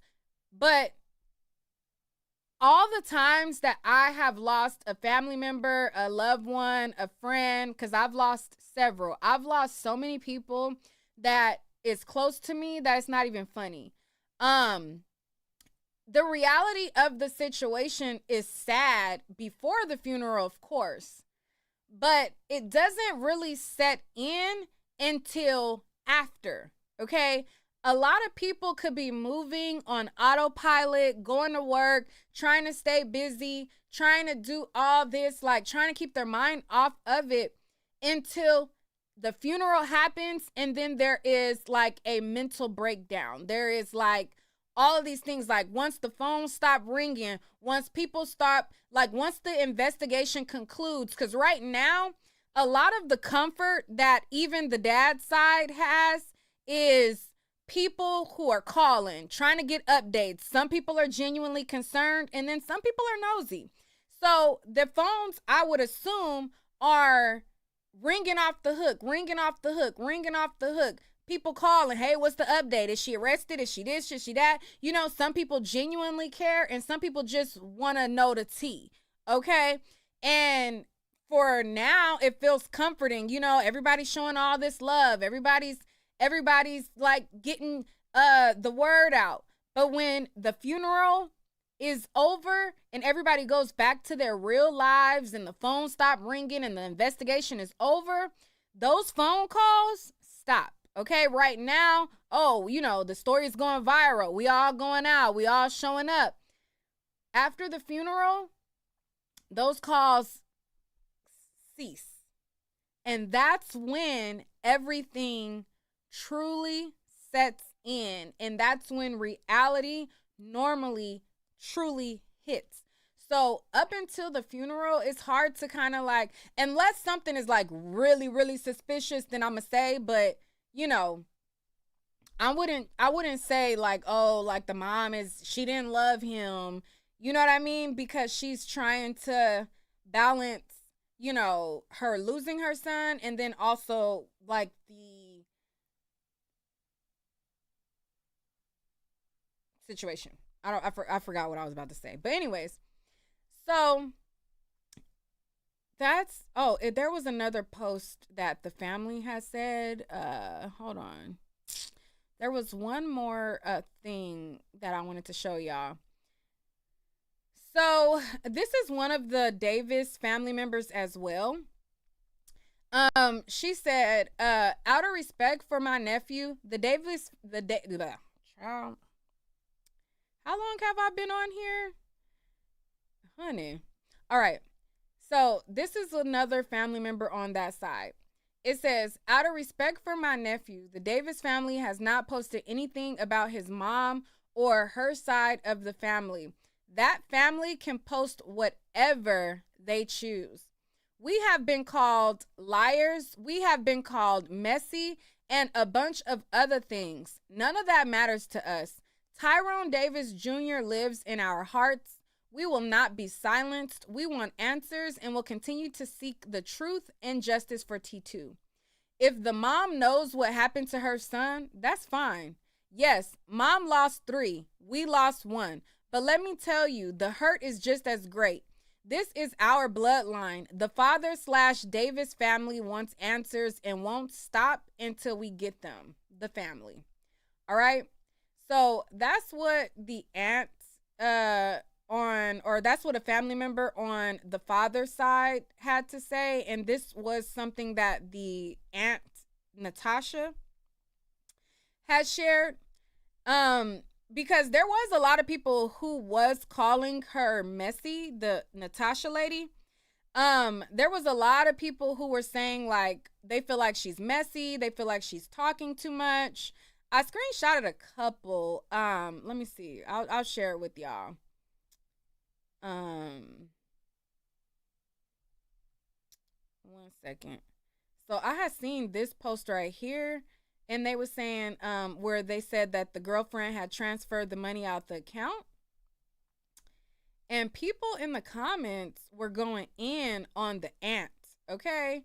Somebody said it had just happened, so of course the hospital, they hadn't had all the details. Once she left, started coming out. She never went back to their room.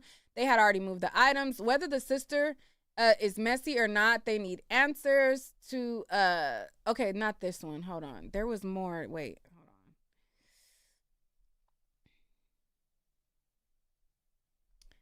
Somebody said, these family members don't count because all they looking for is to blame that girl. His mother said leave her the F alone because she have the same information they probably have. They are just twisting it to blame the girl. All right. Another person, like, so people were just saying different stuff. Somebody said this is his aunt. Her name is Tasha. She is messy. She made the first video while he wasn't even dead yet. The fiance and Dro mom was sitting in the hospital together. If that girl did it, then why was she allowed with the mama there? Does that make sense? And then people were going back. So when she says like people were calling them messy, that's what she was referring to. Like there was a lot of people who was like under blogs and saying that she was messy and all of that. So anyways, so yeah, so that's that. So now back after I made my video, the first video that I had made, hold on, let me see. Where's bitch, I'm gonna motherfucking step just like how the okay, hold on, let me go down some. Wait, I think I had, oh, okay, here we go right here. All right, so what y'all say? Child, not y'all talking about what psychic said. I'm gonna need y'all to stop in 2026. Okay. Anybody on the internet say they can say they a psychic. Y'all don't prove nothing to y'all that they a psychic, but the fact that they just saying, oh, this is the vision that I see. Like, I'm gonna need y'all to stop that in 2026 and go with a reliable source, because those sources are not reliable. These so-called psychics are not reliable. Oh, the baby mama spoke out too. Damn, I've been going over all kind of stuff. I didn't show y'all what the baby mama said. Anyways. So, all right. So anyways, all right. So this is, let me pull this up.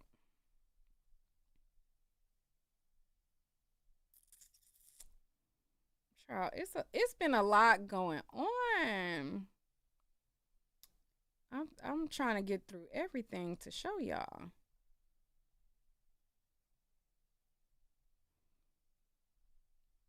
All right, so this is the first video that I did on the topic, right? So in my video, as you can see, this was uploaded on January 4th, 2026, okay? Let me make this big for y'all to see. So my video was posted January 4th, 2026. And this is the first video that I had posted about the topic. You know, before this video, I had not posted any post about it. I didn't post no shorts, no posts, no videos, nothing. This was my first video that I uploaded on my channel. So in my video, I included the video where the aunt had said that, and she clarified that Lulu was not married to him, right? In my video, I was calling her his wife. I mean, yeah. I was calling Lulu his wife because I looked down his page, and every post that he had on his page, he put, my wife is making me dinner, or, oh, I'm doing this for my wifey, or this, that. So I'm from California. Like, yeah, people, like, that's not a normal thing here. Like, if they're not your wife, people don't normally say wife. Like, they normally reserve a different nickname for, what y'all talking about in the comments? Where are the videos? Tell me the video. You said the mom's friend, some lady that called out the aunt. Where the video? Child, I guess we got time today, honey. But anyways, back to what I was saying. All right, so I posted this video January 4th. As you can see in my video, this is the video that I posted. I just say 2 + 2 need to equal 4. Whatever happened. Even if you didn't do something to him, you responsible because we left him in your hands. You was with him. Hey, what's up? It's your girl Nique, and you're tuned in to Nique at Night. And tonight I'm going to be going over a topic that was submitted by one of the night owls. We're going to be talking about a guy by the name of Tyrone Davis, who is known on social media as Stepdaddy Dro. All right. So as you can see, this was my first video. So I went through everything that happened, right? And in my video, towards the end, I inserted what the aunt said, where she said that the girl wasn't the wife, right? So I put it in my video, okay? Now, before this part, before she had recorded this, I had already recorded my video. I just spliced this on top of a video that I had already recorded, but I wasn't about to go back and change it and put everything the girlfriend. But I thought by including the video, the literal video of the aunt saying that she wasn't the, like, by paper wife, that was giving y'all the information. So instead of like focusing on like the story, I want to say out of the 852 comments, it was probably like 700 comments that repeated back to back to back. She was not his wife. She was not his wife. She was not his wife. She was not his wife. She was not his wife. Then there were comments that said, you're the only blogger that's calling that's calling her his wife. So I got pissed off because, number one, my video got posted a day after the aunt posted her video where she said and she clarified that that wasn't the wife. Now, before my video, I had never made a post. So why would the aunt, and I got pissed off because don't try to say I'm the only blogger that is calling her his wife, when the reason why the aunt had to clarify the fact that she wasn't his wife is because people assumed she was his wife because they had pictures on the page that looked like engagement pictures. They had a picture where I guess she had went to another person's wedding, but the girl looked exactly like her. So it looked like it was wedding pictures. And then every single post he had on his page, he was calling her wife, my wife, wifey, da-da-da. So people started coming at me sideways like, you need to get your information straight. You're the only one that is calling him, like, you're the only one that's calling her wife, da-da-da. So I went live the day after that because I'm like, do y'all not see that your comment 302, your comment 450, your comment 550 that's saying the same thing? Like, and what people do on social media is they'll read somebody say something and they be like, oh yeah, well, I'm about to say it too. It's like, you didn't see the 300, 400, 500 comments before that also said it, and you didn't see how I included the information that you're so-called telling me that I included it in the video. Like, what's going on? So I went live. So as you can see, like I said, this was posted the 4th.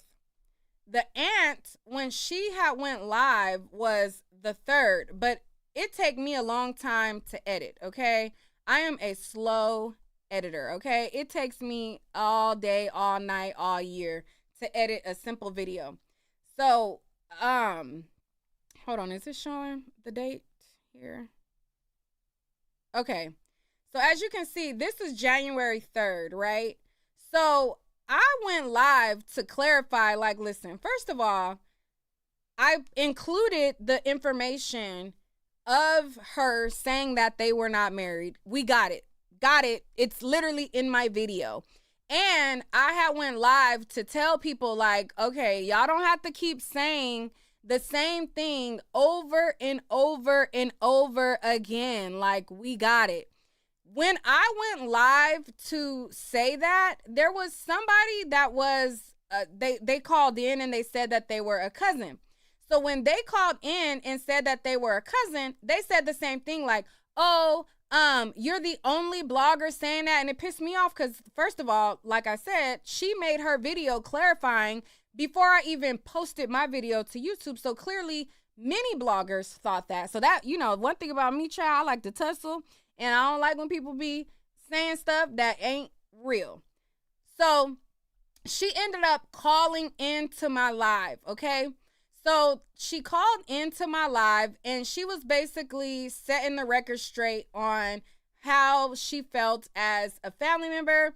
she was saying that that the girl had like hit him.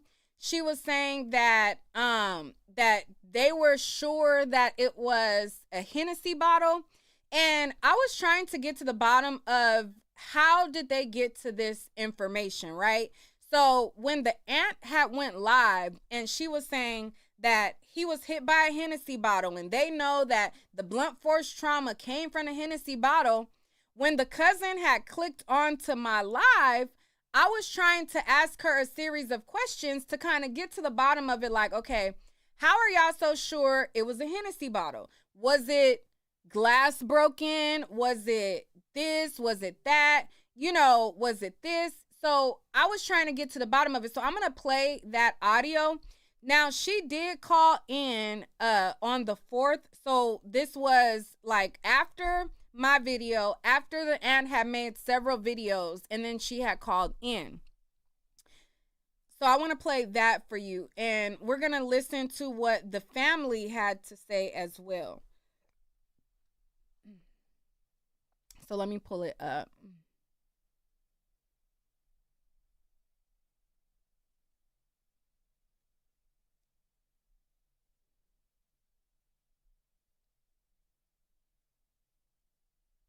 Send it to my Instagram. You said try to send the link, but it's a friend of the mother that explains why the girlfriend is going to the funeral. She called out the aunt, talked about saving souls in the Bible. Send it to my Instagram, please, or send it to my Facebook, facebook.com/sneakatnight. Send it to my let me see. Yeah, send it, cause child, we got time today. Yeah, I was clearly not the only one, cause she made her video clarifying before I made my video. But anyways, so that is what prompted somebody that was a family member to call in and tell her side. So let me pull it up for y'all so y'all can see. I mean, or y'all could hear it rather. Child, and I did not anticipate this video being this long, child. Like, what is going on? I did not realize it was so much to go over.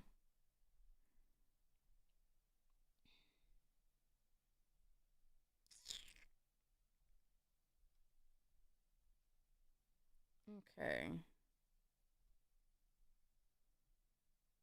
All right. Let me... One second, y'all. Bear with me. But have y'all hit the like button? Like, period. Have y'all hit the like button yet? Have y'all supported the channel?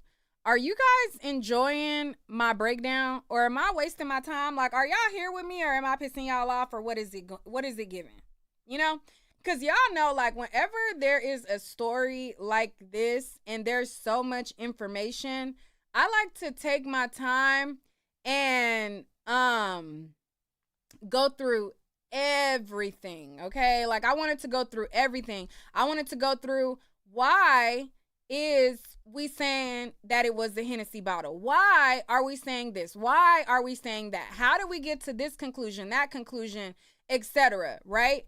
Because I wanted to know, like, how did they come to that conclusion? Did they go to the area? Did they canvass it? Like, what did they see? Da, da, da, da. Okay, so that's kind of what my train of thought and my questions was at this time. So let me move my thing over. All right, so let's get into it. Yeah. Conveniently, too, you said you a family member? Hey, Nick, how y'all doing? Hey, how you doing? First of all, I think I was one of the first ones to say, like, go ahead and start screaming because she's not his wife. That was me that said. I wasn't trying to trigger you, Nick. I know you a shooter, you know. But like Tesla girl, it's not hard either. You know, it's not nothing personal. So listen, right?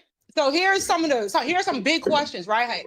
I seen some of the comments saying there was like no way that she could have hit him in the head with a Hennessy bottle with all that force, right?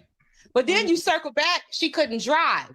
So you telling me that if they was arguing in the car, he pulled the car over himself and got out the car himself, and then she jumped in the driver's seat and started driving? Because if that's the case, did you bust him in the head with the Hennessy bottle as he was getting out the driver's seat? Because it does make sense. I'm gonna pause you really quick. Wait a minute, 1 second. You said that in the comments you said that you were a part of the family, right? Yes. Okay, I'm gonna drop you down, Manny, real quick. But you could stay. You don't have to click off. All right. So this is my question. The Henny bottle scenario. Was there any broken glass in the vehicle? There was no broken glass in the vehicle. Okay, so if she hit him with a Henny bottle to the head to cause that much trauma, you don't think that it would break? I done threw a Hennessy bottle at a bitch and it didn't break. You understand? Really? Even though a Hennessy bottle is glass, a Hennessy bottle is not like a Hennessy bottle is thick as an Amsterdam bottle. Yes, it's glass, but that's still a Hennessy bottle. And if you look at the size bottle of Hennessy that he had, he didn't have the little pint of Hennessy. He had the fifth of Hennessy. So I done threw a Hennessy bottle and it didn't break, but it's these questions, we're not gonna get no answers to it. Whatever question that you think you're gonna have and you have an answer to it, you're gonna circle back and it's still not gonna make no sense to you. It don't make no sense to anybody. Right. Yeah, no, I'm not saying that he wasn't hit with a Hennessy bottle. I just didn't know if you guys had inside information that like there was glass broken or anything like that. And then too, you got to remember the detectives. It's only so much that they tell. They don't put everything out. Even to his mom, they're not going to tell us everything. And then too, another thing that just keeps sticking with me is that homeless man. What if that, even though she was wrong for leaving him, what if she really didn't unalive him? What if it was that homeless man? Because the pizza box and the chicken that was on the floor, did she fling the food out? Was the pizza boxes fingerprinted to see who was like? It's all kind of stuff that just don't make no sense. It don't make no sense. When your family went to Gainesville and you guys went to the hospital, or did you go with your family? I didn't go. No, I don't tolerate death very well. I don't.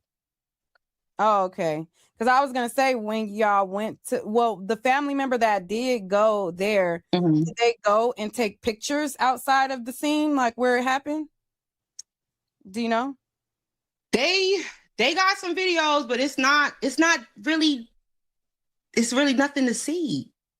It's really nothing to see under that bridge. It's really nothing to see. It ain't no glass under the bridge. It ain't nothing under there.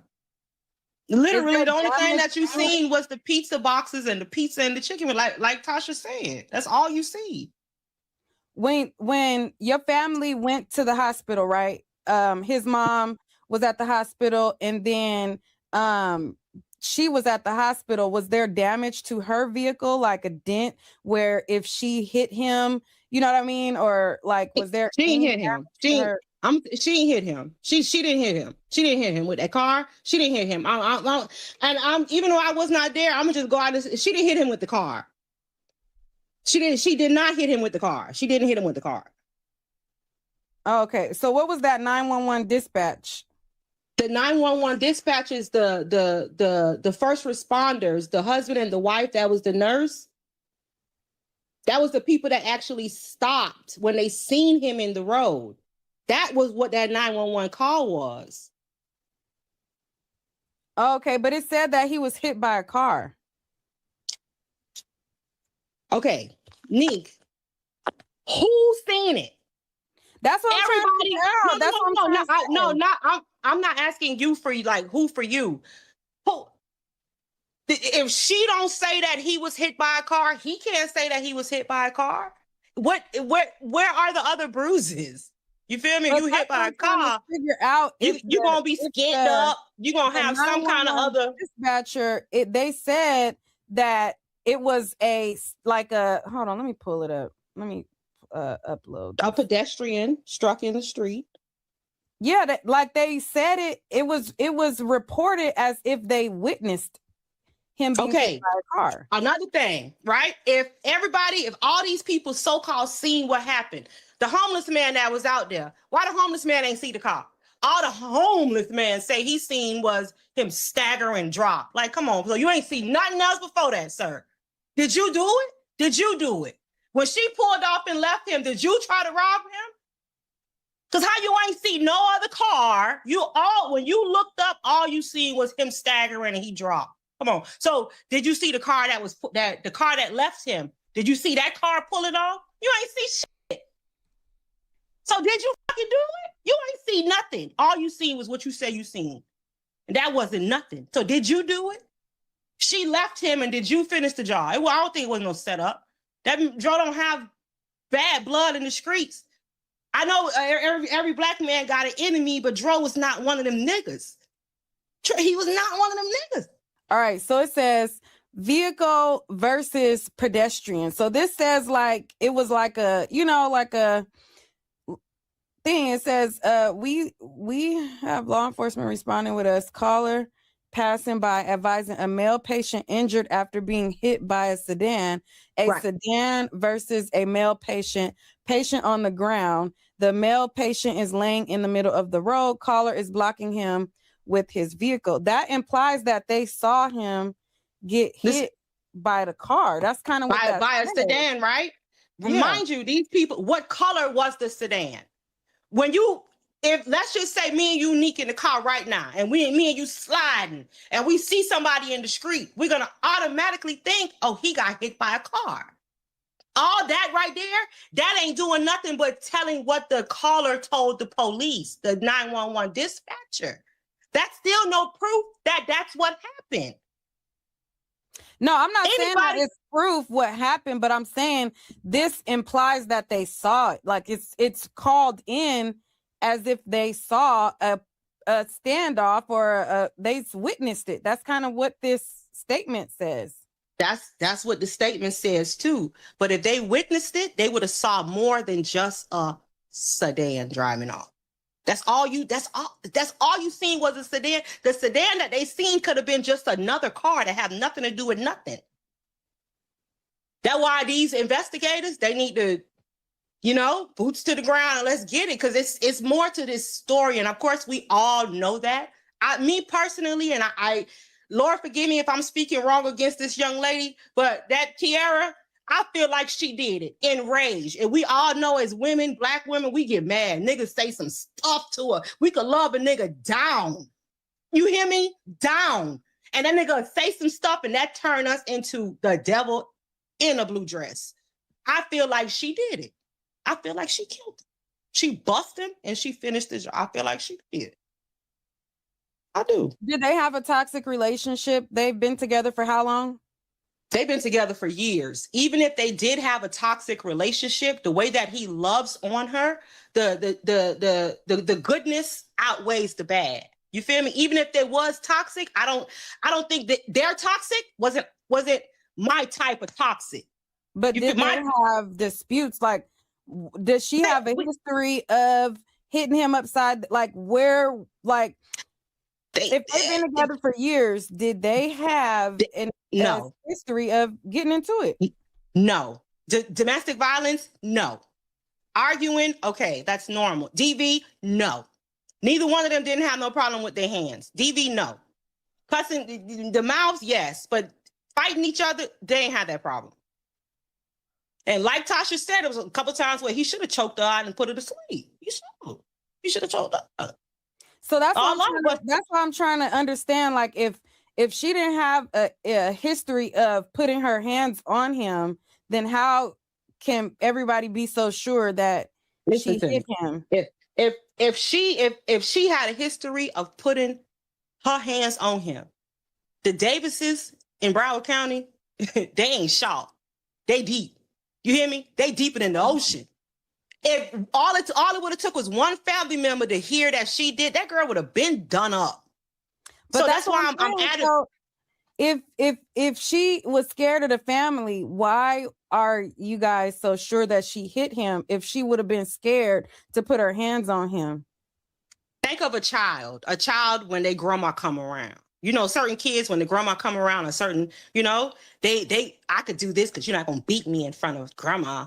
Same shit. Same thing with a female. A female will be the worst female in the world. And when she get around that man family, it's something different. You seen this before, Nick. You know how this go. It's just like when you fighting with your nigga and you call and the police pull up. When the police pull up, bitch, you better be the biggest angel in the world. You know how that go. She wasn't scared of the family or nothing like that, but the respect was there. And if she had to put her hands on him, it would have been done. And everybody know that. Yeah, somebody said people can snap anytime non-violent people do it. I'm not saying that she doesn't have the capability to snap. I was just trying to understand where conveniently too was so sure that it was her, that she hit him, blah, blah, blah. I'm just trying to figure out. That's my personal opinion. Yeah, no, that's just how I feel. That's just my 2 cents, 4 cents, 6 cents, 5. That's just what I feel. Regardless of whether the evidence comes out, that's what I feel like she did it. Now, until the evidence proves otherwise, in the back of my mind, the front, and in my heart, she did it. Until otherwise. So what are the police saying? Now, you know good and well. The police is she ain't locked up, is she? No. So you got an idea what they saying. I ain't even supposed to be on this live right now. But you know what the police saying. She not locked up. She not locked up. Because basically she have nothing to do with it. They're trying to go around and pinpoint her to have something to do with it. But as of right now, they have no evidence of her doing it. So they think that he was hit by the sedan that was reported, that the person called in that they witnessed. If you was hit by any car, a bike, you're going to be scuffed up somewhere. You're not going to just have traumatic head injuries. You feel me? You're going to have a rug burn, a road burn somewhere. The autopsy hasn't come back yet to know where he got other injuries at. So you guys could just be going off of emotion, anger. Yeah, anger, emotion, but also what's visible is not where all of his injuries. He could have got injuries that are not visible to y'all, that he got hit by a car and you know what I mean? Stuff like that. I'm with you when you're right, Neat. I'm with you when you're right. You got to remember, we all just going off of emotions and anger. I'm with you when you're right. We don't know. Nobody knows. Mm-hmm. Who is this the June person that just added? Hello, how are you guys? Hello, panel. Hello, chat. Y'all heard the lady say that she's, close to the family. She's part of the family, related. First of all, I want to send my condolences to the family. And I want y'all to stay high in spirit and stay prayed up because, the way things might unravel, can be, what I'm saying? Just pray for strength, expect the unexpected, and you know what I'm saying? Stay strong. I want to say this as well, as far as being, debatable questions. And, when you say she's not locked up, by me listening earlier and hearing the, other podcasts talk about it. Nick, how are you doing? I'm doing good. And thank you for letting me join. I'm done crashing out. It's okay. It's okay. It's okay because people gonna have different opinions. People gonna have different perspectives, but it's the questionable things that me as being the type of person that like to analyze dialogue, like to see what's going on and with situations that happen. I would like to me, I try to come down to reasonable summary. To me, to try to summarize it. And my questions is questions that isn't unanswered. And like she was saying, she haven't been locked up. Police do have to answer to the family. Why there's no one being looked at, or they looking at a case of homicide or just being accidental. It's regarding how the details play part of the story. And I mean, what happened in the incident, because it's not a story, it's an incident, because it's tragic. This happened in real life. And the thing about I'm saying is, what 3 questions I mainly want to ask. I know y'all brought the liquor bottle. Liquor bottle have thick end, so no, they don't completely break. They're thick glass. Why did she leave? That's the very most important question. And why it had to take someone else to call in. She supposed to call in as soon as she made that, as soon as the incident, as soon as he got out the car. I mean, I'm looking like, okay, these critical questions. And why these are critical questions? Because it's going to lead to some type of factor and turning point of the investigation. And they're very critical to me. Her call should have been the first call that made it to the police department when the incident happened. But you know, know it couldn't happen because she went to the gas station and she didn't know what was going on until she seen the ambulance and she went back to the scene. Like, ho, is you cool? I mean, I mean, the point of it is if she can say that she went to a gas station and someone in her car don't fill out her car and she's calling it an accident, I'm not trying to say she's incompetent. She just will try to use incompetence as a form of defense. Ain't no way I'm riding with a child in my car and my door open and the child's not strapped to the car seat and the child fall out the car and all of a sudden they're not getting me with neglecting child endangerment. It's a human being in your car. Yeah, if you're copping up, arguing with somebody, people not thinking about that when they're mad. Then she distorted at that point. Let me tell you something. Let me tell you something. Everything plays by choice. And your choice comes from regulation of how you thinking at the moment. How you calm, how you strategically think, how you calculated think, how you just think of impulses. And when you're mad, that's when you're supposed to show emotional control. You're driving down the vehicle, you and him both arguing. Said me, you was in a car, you're driving down the vehicle. You're driving a vehicle. Have y'all hit the like button yet? Hopefully you guys hit the like button because, child, I've been sharing a lot with y'all. Why would I want to get you upset when you can cause an accident? You know what I'm saying? Hold on, Norton. I'm sorry, Norton. She wasn't driving. He pulled the car over. Remember, her ankle is broken. She could not drive. He was driving, so he stopped the car and got out himself. The only way he could have fell out the car is if she was driving and he got out on the passenger seat. Then maybe as he opened the door and she sped off and he slipped and fell and hit his head. He was driving. Yeah, he was driving. I'm sorry. I did not know he was driving. Thank you for clearing that up for me. Her ankle is broken. She can't drive. Her ankle is broken. If you pay attention, he was lifting her up and making sure. Did she drive from Gainesville back to Florida? How did the car get back? Is she still in possession of it, or is it apparently she drove? Remember, she drove to the gas station. Okay, then. So okay, then. That's why I say when y'all ask these questions and y'all come up with y'all answers and y'all circle back, it's not gonna make sense. Your own question, your own answer ain't gonna make no sense to you. I'm not. I did not know that part. I want you to. Don't you assume I knew that? But thank you for clarifying that up for me. I'm sorry for Miss Norton. Wait, so I think this is the thing that is kind of being conflated. It's not that she could not drive because she drove.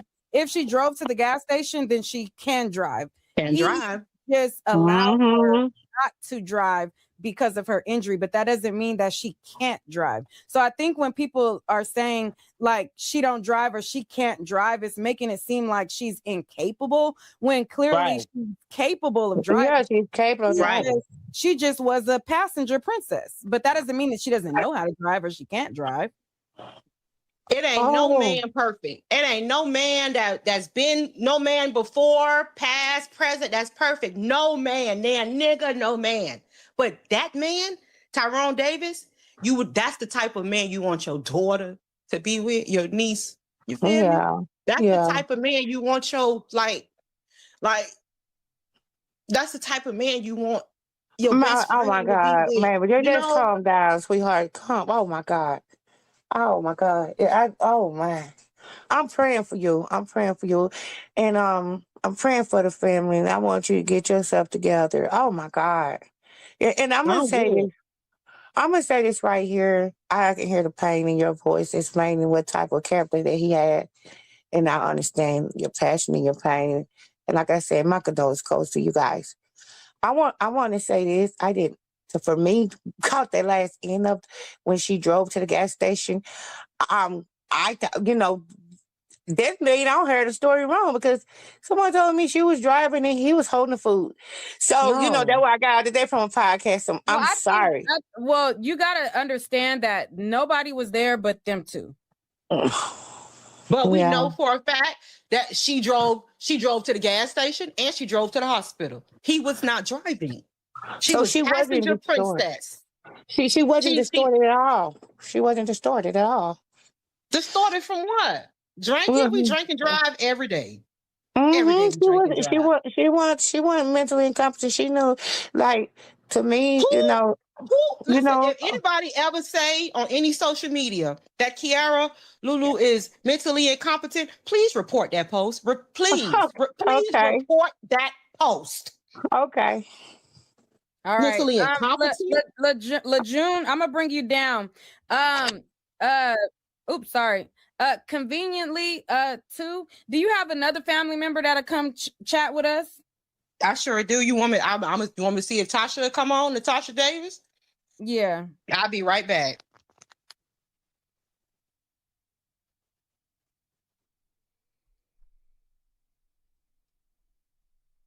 All right, so after that, she hung up. She didn't call back. So that was somebody who called in and said that they were a family member.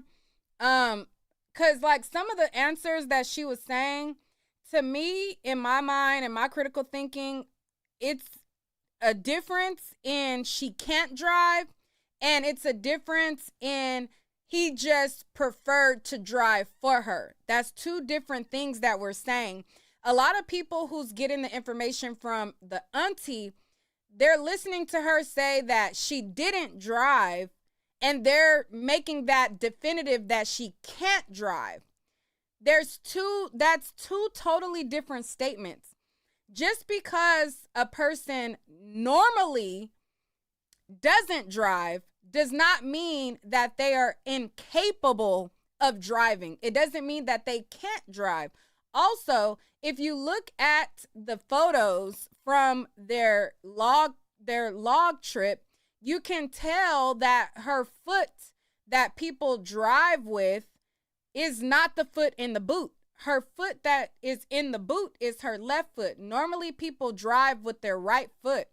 So whether or not he normally drove for her doesn't mean that she could not drive. And I think that's what a lot of people were confused on, because they kept saying, she don't drive, she don't drive, she don't drive. And they're making that to be a definitive statement that she can't drive. And that's not what it is. Also, if you go and look on her page, she's had that boot on her page for months. I had scrolled down her page, and I think I went as far back as like May or something, where she had that boot. She had that boot on her foot for a very long time. So let me see. Let me try to go to her page real quick to show y'all, because that boot, her foot, it might not be healed all the way, but I mean, let's be for real. She's had that boot on her foot for a very long time. Okay? For several months, she's had that boot on. Let me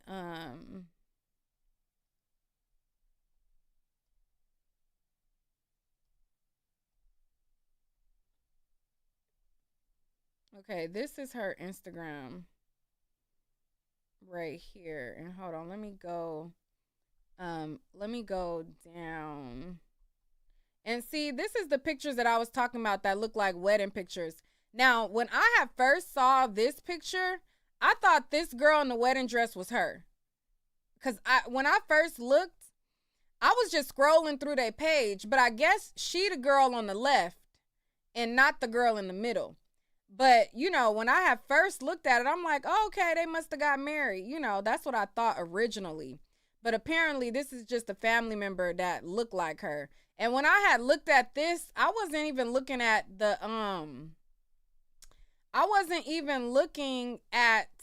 the names or whatever. All I seen was the shit said wedding. And I'm like, well, shit, it looked like she was just in a wedding dress or whatever. But anyways, they got a lot of these type of pictures. Like every picture that she posts when she's, and she posted tonight as well. Did I show y'all her post that she did tonight? Right before I went live, she made a post. Hold on, let me show y'all. Child, it's so much to go over, child. I didn't even show y'all what the So this is what she posted tonight. So right before I went live, so now her thing should say 2 hours or 3 hours. But this was right before I went live.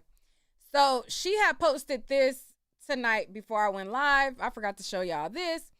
So the song that's playing is a Lil Wayne song, and it says "Let It Play Out" or something. Hold on, let me see. What is the song?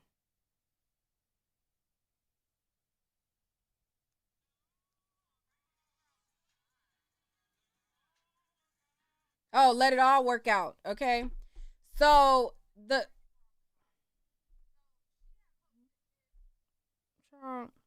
anyways. All right, so this the song that she attached to this story, it says "Let It All Work Out." Y'all know that song. Let it all work out or whatever. So anyways, so in the caption, and I'm like, what's up with, like, this is their favorite pose. This is their favorite pose. Even the post where she did the statement where she had wrote that long statement. It was another picture like this where she was like jumped up and he was holding her up. And I'm like, child, they love this pose a lot, honey, because that's their favorite position or something. I don't know. So anyways, so she wrote this in the comment. And it says, hold on, let me make it big so I can see what it say. It say, trust us when we say you're doing amazing. You're handling this ish perfectly. You will be rewarded. Tyrone on God head right now about you. Oh, Tyrone on God head right now about you. It doesn't make sense right now, but it will. And then it says, I guess this is supposed to be a statement from her girls. Okay, and it's paired with this picture right here. All right, and so she posted that before I just went live. But you see, this is their favorite pose. This is their favorite pose. They got like a bunch of pictures like that. And this is the picture where she gave her like official statement or whatever. And I'm like, what's the significance? Like, this must have been how they did. Never mind, let me shut up. But anyways, they like that pose. Like, that was like their favorite thing or whatever. And all these pictures, I'm like, child, that's the favorite thing going on. And like everyone, like even like this, like, hold on, let me click on this. You see right here, like, that's like the favorite thing. All of them, he like picking her up. But anyways, let me go down to, oh wait, did I pass when she had the boot? Child, I done passed it. Where was that? Was it on his page? Child, it must have been on his page. Hold on. Where is his page at?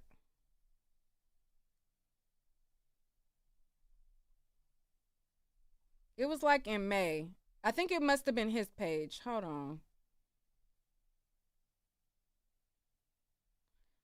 No, we all the way on 2023 on her page. Hold on. Let me go to his page. It was on his page, and she had the boot all the way back. It was like May or something. Hold on. Let me go to his page. Okay, this is his page.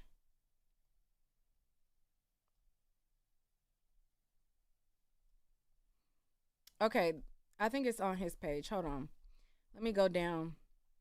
Because he was like taking care of her or something. You see, this their favorite shit.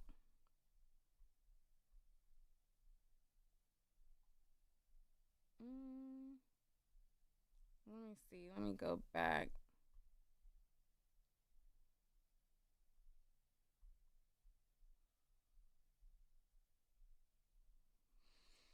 It was some post where he was like, oh, see, right here. This was May 20th. You could bet that. And this was her getting out of surgery because she had the boot or whatever. And then this was him like trying to cheer her up. But as y'all can see, she's been having this boot on for a long time.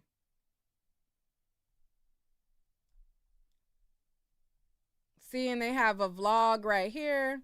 This was May 25th. It says surgery was a success, but a little tough for me having to sit in the waiting room for hours while surgery took place. I chopped it up with my queen. Oh boy, for a few to try to take my mind off the surgery. I dozed off trying to allow time to fly by.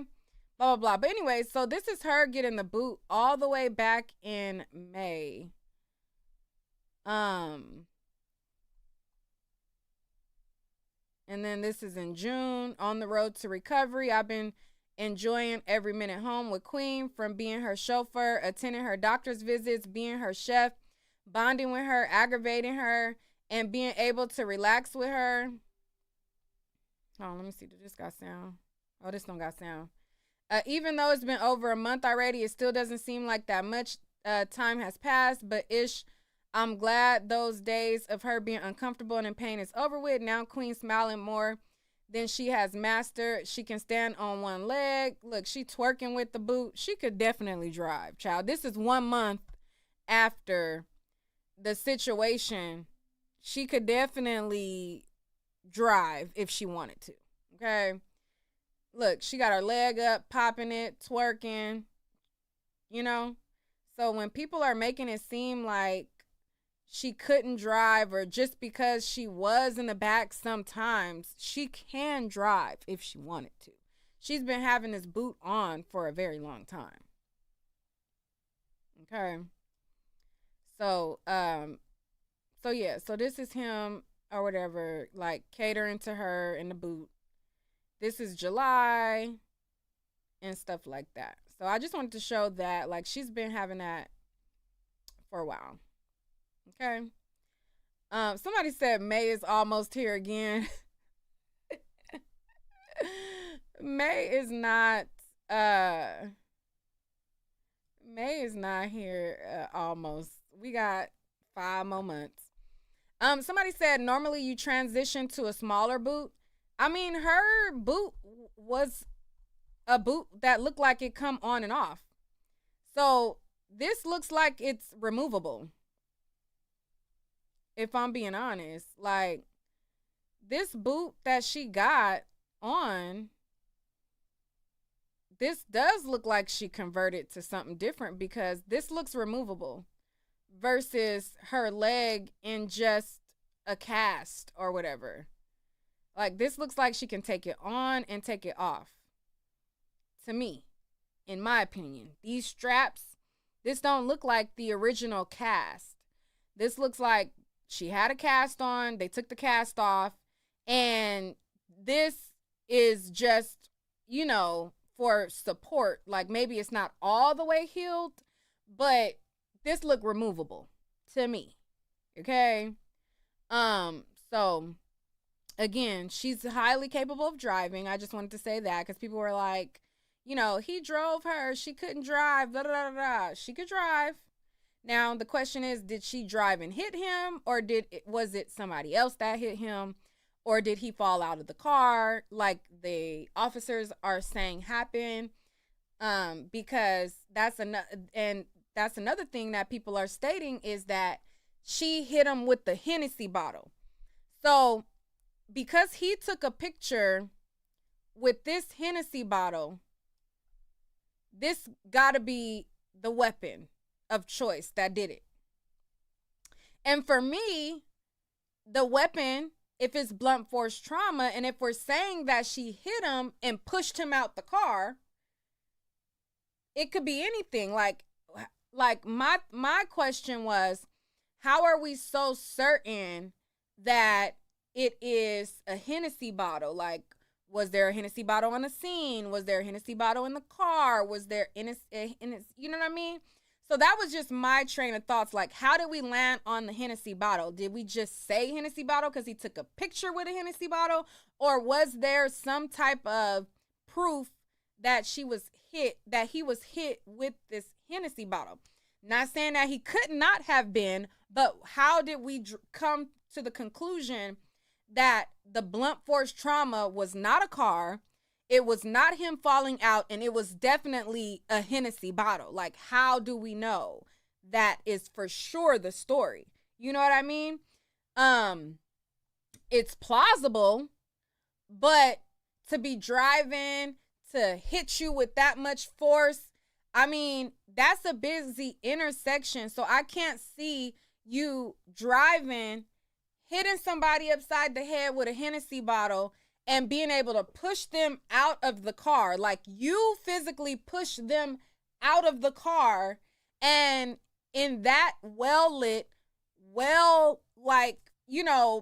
busy thing, I don't see how, like, she's not swerving into, like, something, or, because it's not like if she goes left or right, she's going into a field, like the aunt kind of said.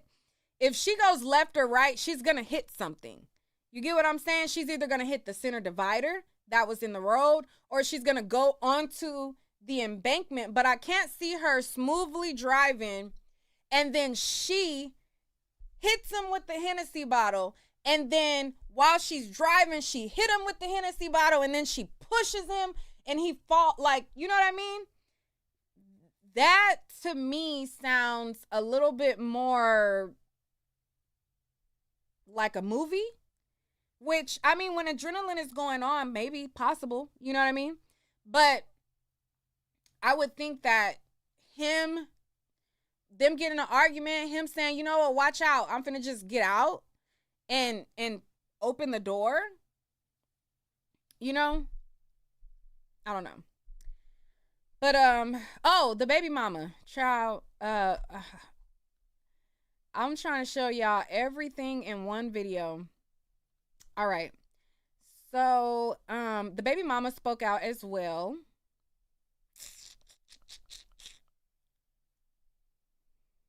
And this is what she had to say.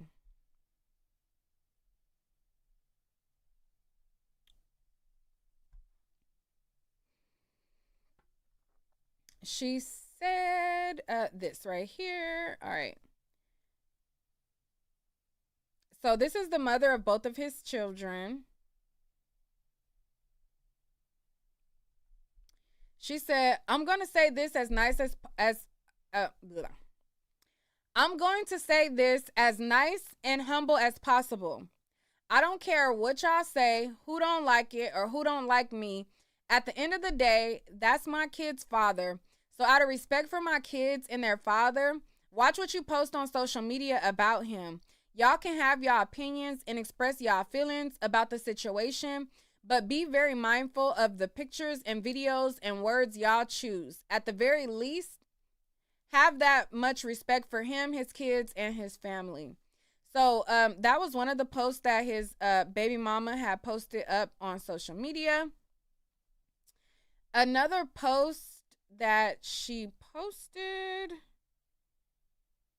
Is this it? Oh, this is it right here. This is another post that she posted as well. So this is what she posted the next day after that.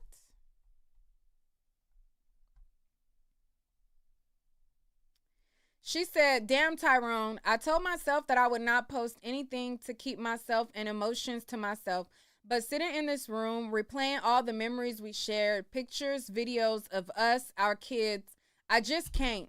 Words cannot express how hard this is for me. You are not just the father of my kids, but you were once a very special and important person in my life.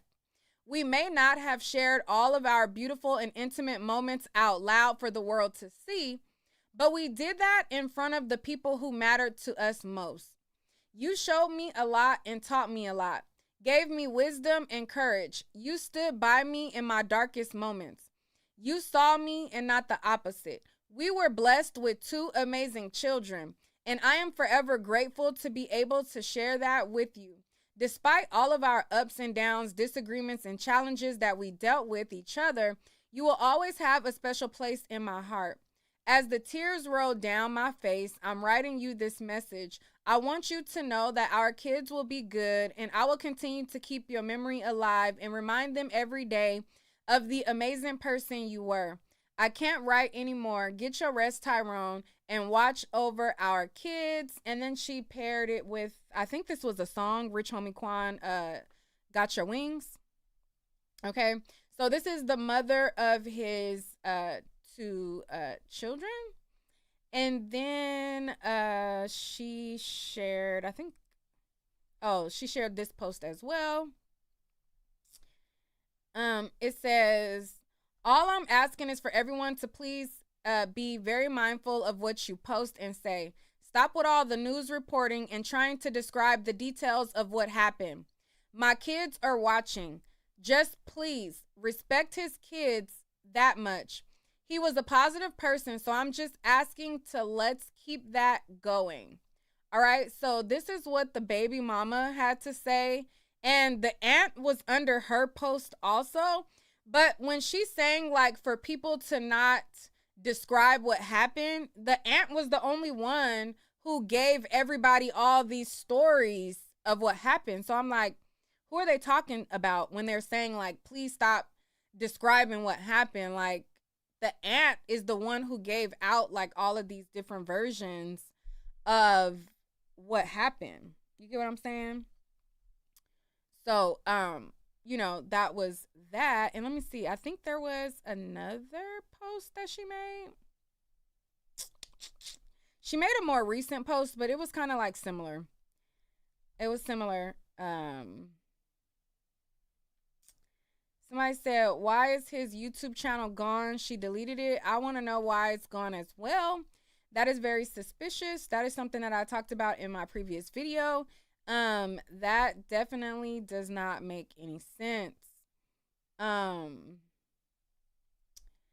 Somebody said, no lie, Nick at night sounds so disconnected from within. She always sounds heartless to me. But that live combo proves it. The way that she's trying to justify the girlfriend not showing emotion like what? I never said anything about the girlfriend showing emotions. So, I don't know where you're getting that from. But I mean, you're entitled to your opinion if you feel like I'm heartless. I just am a person that critically thinks, and I show the people all sides. You said, and why are you constantly coming for the aunt? She's concerned about her nephew. I'm not coming for her. I'm just making things clear that that is the only person that was making all of the stories. If you feel like that's coming for her, like the truth can never be a diss. The person that came to the internet and said, this was a contradictory story. This was a contradictory story. This was said. And then she said, he was sit by a Hennessy bottle. Then she said that the girl left the hospital, went to the cabin, and then she packed all the stuff by herself. And then she made another video where she said that they checked out of the room together, that the guy from the cabin was able to rent the room out the same day, and that they checked into a hotel room. They went to Papa John's together. These are all different versions, and these are all things that the aunt said. The truth could never be a diss. If you feel like that's trying to justify anything, then hey, you're entitled to your opinion. But I feel like the truth could never be a diss. That's literally what happened. And I feel like, regardless of what the family is saying, that her version is plausible. Me saying that her version can happen is not saying that that is what happened. I don't know what the police have. I don't know what the evidence shows. All I know is the only person given different versions of what happened is the aunt. We didn't hear Lulu tell her side. We didn't hear Lulu say, I left the store, I went from Papa John's, I went to this place, I went to that place. All we have is what the aunt is saying. And then we have the father saying his death date is the 29th. They compiled their evidence, etc. That's what we have to go off of. So I'm sharing my point of view, which is not going to be the obvious of what is stated. Okay? And I don't feel like they are not hurting. I know that they are hurting, and I know that they are grieving. I feel that I don't know, and I think that's what y'all want. Y'all want me to say empathy for you is me saying she killed him, she's did it, she's the one who murdered him. I don't know that to be true, and neither do you. I'm speaking. Hold on, let me make sure I put this on the camera, because let's talk about it if we're going to talk about it. She said, at the end of the day, journalism is speaking facts. You're speaking your opinion based on social media. I'm speaking my opinion based on social media because social media is the only source of evidence. I'm convinced you're slow. If you got the answers without an autopsy report, without a video, without hearing from Lulu yourself, or hearing a statement yourself, or a report that the police puts out, and you're so sure off of one person's account, you're slow. If you're not going to consider the area that it happened at, which is lit, if you're not going to consider different things and you're only going to consider one person's account of what they say happened, then you're slow. I'm not slow, but if you think that way, then hey, it don't make me no never mind, honey. It is what it is, okay? I'm going based off of my lived experience, okay? My lived experience, and I'll go even further. I didn't even share this before, but I have, you're sure off of common sense. I'm glad that your sense is so common and that you are so educated. I'm so happy that you can inform us less common sense folk, you know, the real. You know, it's obvious. Okay. Okay. Well, I'm glad that it was so obvious to you. To me, it's not. So, I'll be slow. And people like her excuses behavior. Who excused any behavior? Who's bothered? You the one mad.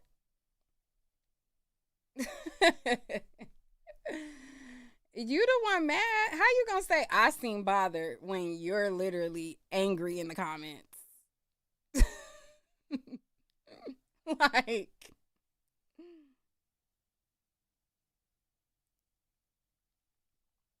you mad, but I'm pressed. Don't that sound crazy? Do that not sound crazy?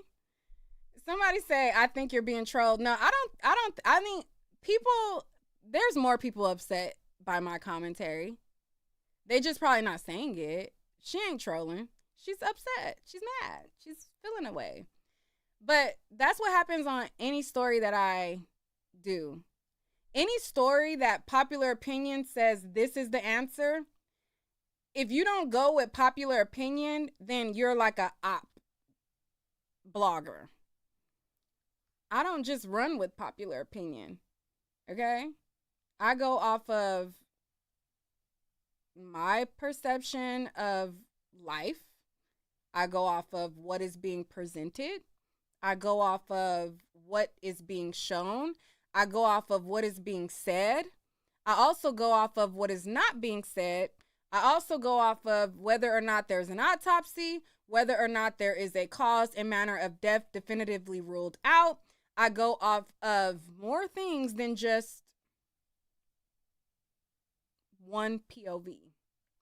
And if that makes me unempathetic because I'm not saying that somebody murdered him and I don't know that to be a fact, then, you know, it is what it is. I even have a situation, I didn't even speak of it, but back when I want to say I was like barely 21, right? Girl, I'm up in my old age, right? It was a time when so I was riding in my cousin's car. My cousin, she was new to driving, and we were young, right? We were young, we were turned and lit. When I was young, back in the day, I was young, lit, and turned, okay? My cousin was driving. We had went to a party. I think we had went to like a party that was like 15 minutes away from our next destination. So we had went to a party. We were like 4 cars deep to the party, right? And so my cousin, she was driving, like somebody was driving in front of my cousin. She was following behind a car. Then it was my cousin, and then it was like 2 cars behind her. Now, she had came to a stoplight. Now, we had left a party, young and turned, okay? Young, turned, and had been drinking. She stops at a stoplight. When she stopped at the stoplight, we turning up in the car. I opened the door. This is a true story. If it wasn't 1:30, I would call her and she would tell y'all. She stopped at the stoplight. When she stopped, she got the music blasting, everything. We young, turned. I opened the door, okay? I opened the door, and when I opened the door, I stepped my foot out. So I had 1 foot in the car, 1 foot out the car. As soon as I stepped out of the car, I started dancing. I started twerking. And when I started twerking, the light turned green. My cousin, not paying attention, she pressed on the gas. So she pressed on the gas. I fell out of her car, okay?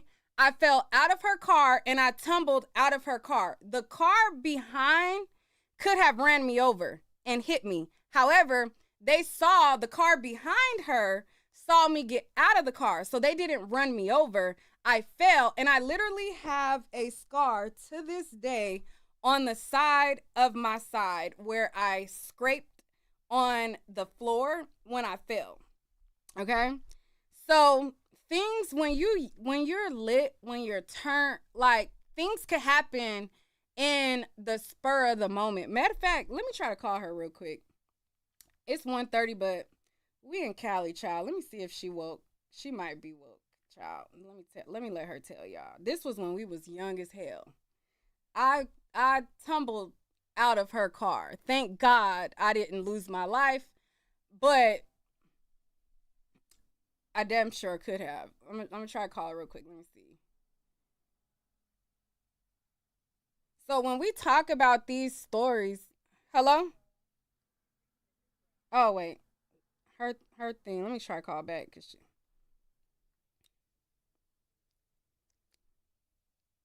it's late though. Her phone not even ringing. What's going on?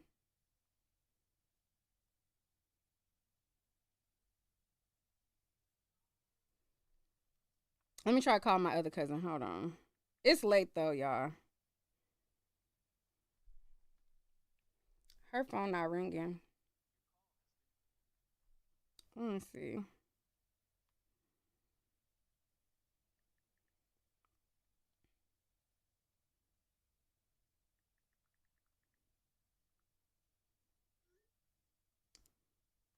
I just texted her, said, "Are you up?" But, child, I'll have her tell y'all the story. But, anyways, that happened in a split second. Hold on. Let me see if my homegirl was in the car behind. Hold on. She says she at work. Hold on. Can you answer real quick? She at work, child. No, she said she at work. Cause I'm like, why is it going straight to voicemail? She could. Hold on.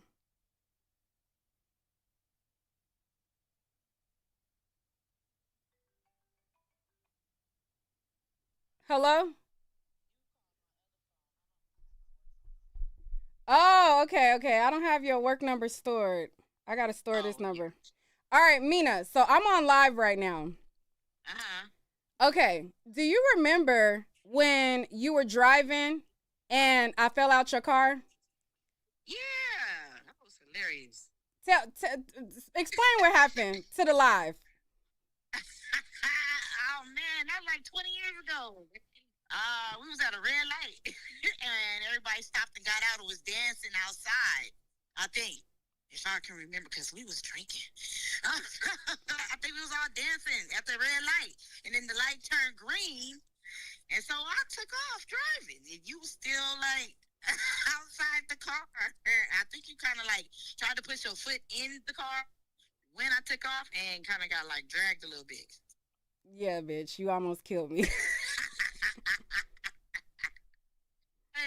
Young and yes. I still feel bad about that. That was a long time ago. I didn't know that you were still out. Everybody else jumped in when the light turned green on time. Yeah, your ass not. I guess you was trying to ghost ride the whip. I don't know. That's what I figured. I'm like, she tried to ghost ride it. You silly. All right, but anyway, so I was just telling them what happened, how like, you know, an accident can happen in a split second or whatever, and how we was leaving from one party going and how it happened. But yeah, that shit.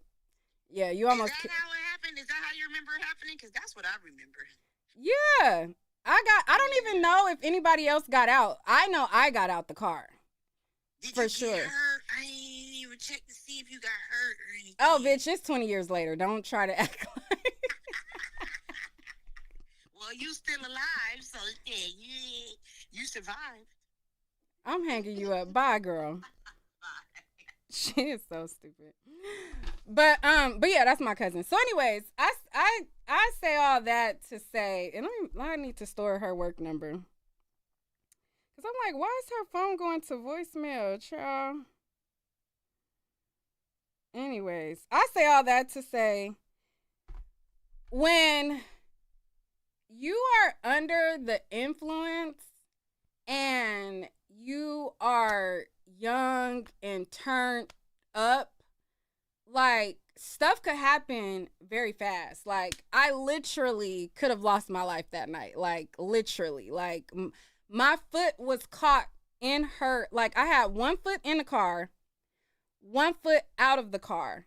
And when she hit the gas and started going, my foot was caught in the car and I tumbled like out of her car or whatever. Child. So whenever I do a story about like tragedies or things happening, I don't just go off of just what is being presented. I go off of my lived experiences, things that I know that had happened. I know that, you know, I go off of people getting into it in cars. Like, I have been a person who where I was in a car and I told people to let me out. Like, I'll find my way home. Like, don't worry about it. You get what I'm saying? Like, there has been times where you get into it, people, you want to separate, you like things are heated, you want to cool off, and you know, something can happen. So that's all that was to it. So, you know, if you feel like I don't have empathy because I'm not saying that she's a killer or a murderer, then like I said, you're entitled to your opinion, but I'm not just going off of what somebody tells me. I'm going off of what I know can happen. I also have a very close friend, rest in peace Diamond, who died on a highway, a freeway actually. Okay? My friend Diamond, she lost her life by her car veering off of like a over, like it was like a, like her car like went down off the freeway, like off to like a ditch. So she gets out of her car, and as she gets out of her car, she goes and tries to walk up onto the freeway. As she walks up on the freeway, a car hit her and killed her.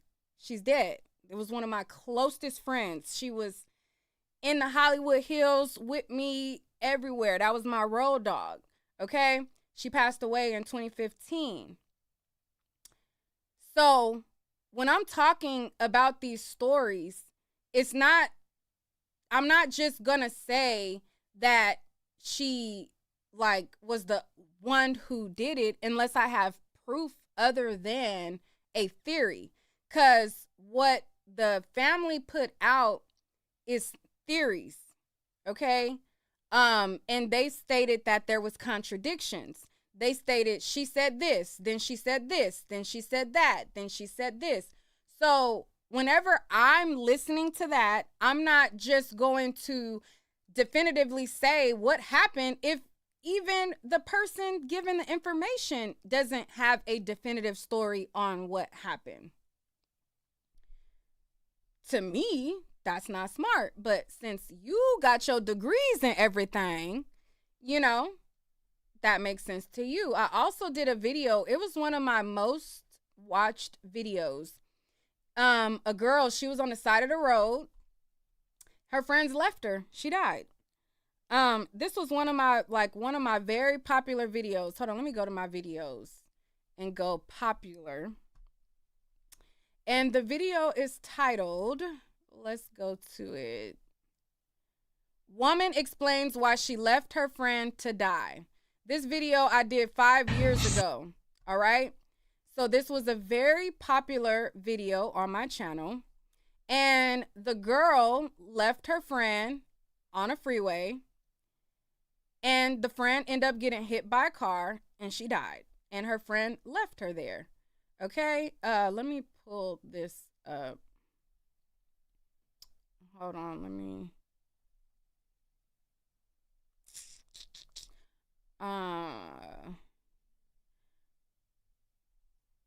Hold on. Is it better this way? Okay.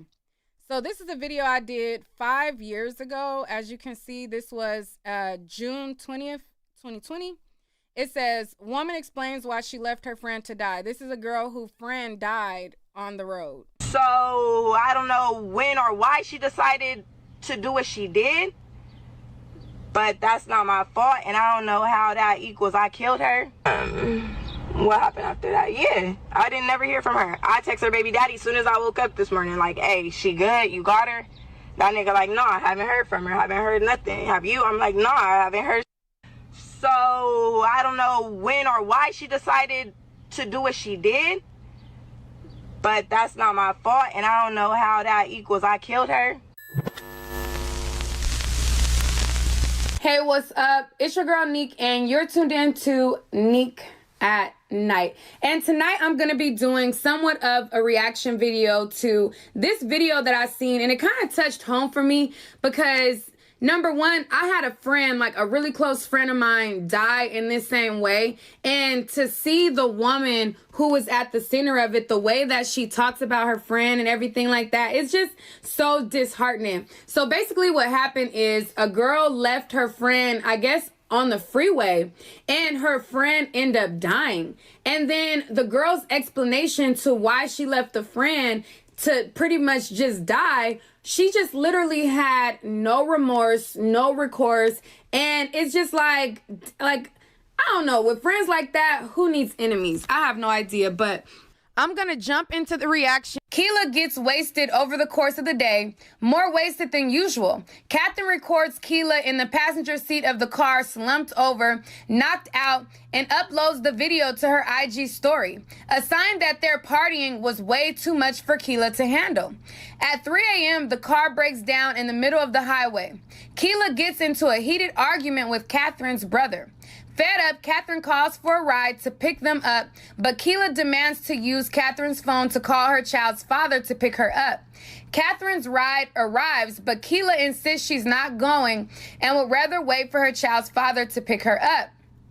Way too frustrated to put up with Keela's drunken ways and behavior any longer, Catherine and her brother hop in the car with their ride, leaving Keela on a busy highway to fend for herself. Safely in the seat of her ride, heading home, Catherine posts a status on Facebook saying, "I can't do no drunk bitches." Catherine's status solidifies the ending of she and Keela's friendship. Meanwhile, Keela takes off running in the fast lane of the highway and is struck by a vehicle driving 60 miles per hour at 3:47 a.m. She's pronounced dead on the scene. California's first responders shut the highway down for the remainder of the day. Later in the day, Catherine gets the word that Keela was struck by a car and killed, so she posts a series of photos of she and Keela from the day prior of them hanging out with the caption that reads, "Rest up, baby girl." Moral of the story, never trust a soul, not even your best friend. So this is the video that was posted, and this is her explaining what went down and what led up to her leaving her friend on this highway. That's why bitches can't ride with me. Bitches can't even hang. What? She done got her some big blinks and don't know how to act. Bitch can't even stay up. Okay, so as you see that, she's like, that's why bees can't ride with me. They can't even hang. You know, she had 2 blinks and she can't even stay up. So she does a series of, I think these are Snapchats or something. And it shows them in the car. You know, they were drunk, hanging out. She's playing music, so I'm not really going to play it all the way through. But, you know, her and the girl, it shows like a recap of them hanging out the day prior. Let me try to skip through some. We'll never drive the Range Rover. She kept showing off her gun. And then she shows off the friend who ended up passing. That's her right there. And then, you know, she's listening to music. So then she ends up showing her off again. Hold up. There she goes again. That's them cruising and hanging out. Okay. And so because of the music and copyright, I can't play it all the way through. But I'm going to get to the part where now she's explaining what happened. And you guys can hear how she literally has, like, no remorse at all. Rewind. I was in Laughlin or Arizona or whatever, like, y'all seen it like a week ago or whatever. Keela was there. Keela came with the homegirls. Just to catch you guys up so you're not lost, Keela is the woman who lost her life. So when she says, I was in Arizona and Keela this, Keela that, Keela is the woman who she's explaining why she left on the road and how, you know, she left her and the girl ended up losing her life and dying. Rewind. I was in Laughlin or Arizona or whatever, like, y'all seen it like a week ago or whatever. Keela was there. Keela came with the homegirls. The homegirls pulled off and left Keela in Arizona. Me being me, the bitch that I am, I filled up my gas tank with my motherfucking money and drove the bitch back to Las Vegas at 3 a.m. to make sure her babies was straight, period. And then drove all the way back because she wanted to go back. So then, like, everything was cool, bro. What? We been cool. I be popping up at the bitch. Well, it been cool. Like, shit been cool or whatever. I was coming to California. I didn't invite nobody. I didn't need nobody to come with me. she wanted to come. I can't even see my screen, so I really can't see the comments. But she wanted to come to California, so that's cool, whatever. We didn't even really have no plans. We would just be on bullshit. We went to Palmdale. We was up in Palmdale. And then, like, shit, we was on bullshit all day, chilling, whatever. And motherfuckers cannot sit here and tell me she was loaded because, hold the fuck on. Do y'all be loaded when y'all take a motherfucking football like this? Do y'all be loaded off y'all ass when y'all take a football like this? Because this is all she took, and she took it at 2 p.m. So I don't do drugs, so anywho, I don't know fast what the hell forward, that's gonna do to you. It was like 1 a.m. and Marquila like, oh, can you take me to Moreno Valley? I need to pick up some money. So me being me, yeah, of course I could take you. So me and my brother and Marquila, we on the way or whatever. And we was like low-key like an hour and 15 minutes out of Palmdale. We was only 30 minutes like away from Moreno Valley. The car broke down. So the car broke down. We on the side of the road. We chilling in the car because we got a ride coming or whatever. Marquila ass, she drunk as fuck on God. And I ain't never seen no liquor do that to nobody. I don't fuck around with liquor, so maybe that's why I don't know. But I ain't never seen nobody act that way off no motherfucking liquor, bro. She get out the car tripping. Like they... She's saying that she never seen nobody drunk off of that, like that on no liquor. But if she took the liquor plus whatever a football is, what is a football to the people who do drugs in the comments? I don't even know what, is that a Xanax? Is that a perk? What is that? I don't even know. But maybe just having a football, maybe that don't have that adverse effect. But if you mix the football with alcohol and whatever else, then yes, you're going to be more loaded than you normally would be off of just one or the other. If you concoct a bunch of stuff, then yes, your system might not interact with it the same.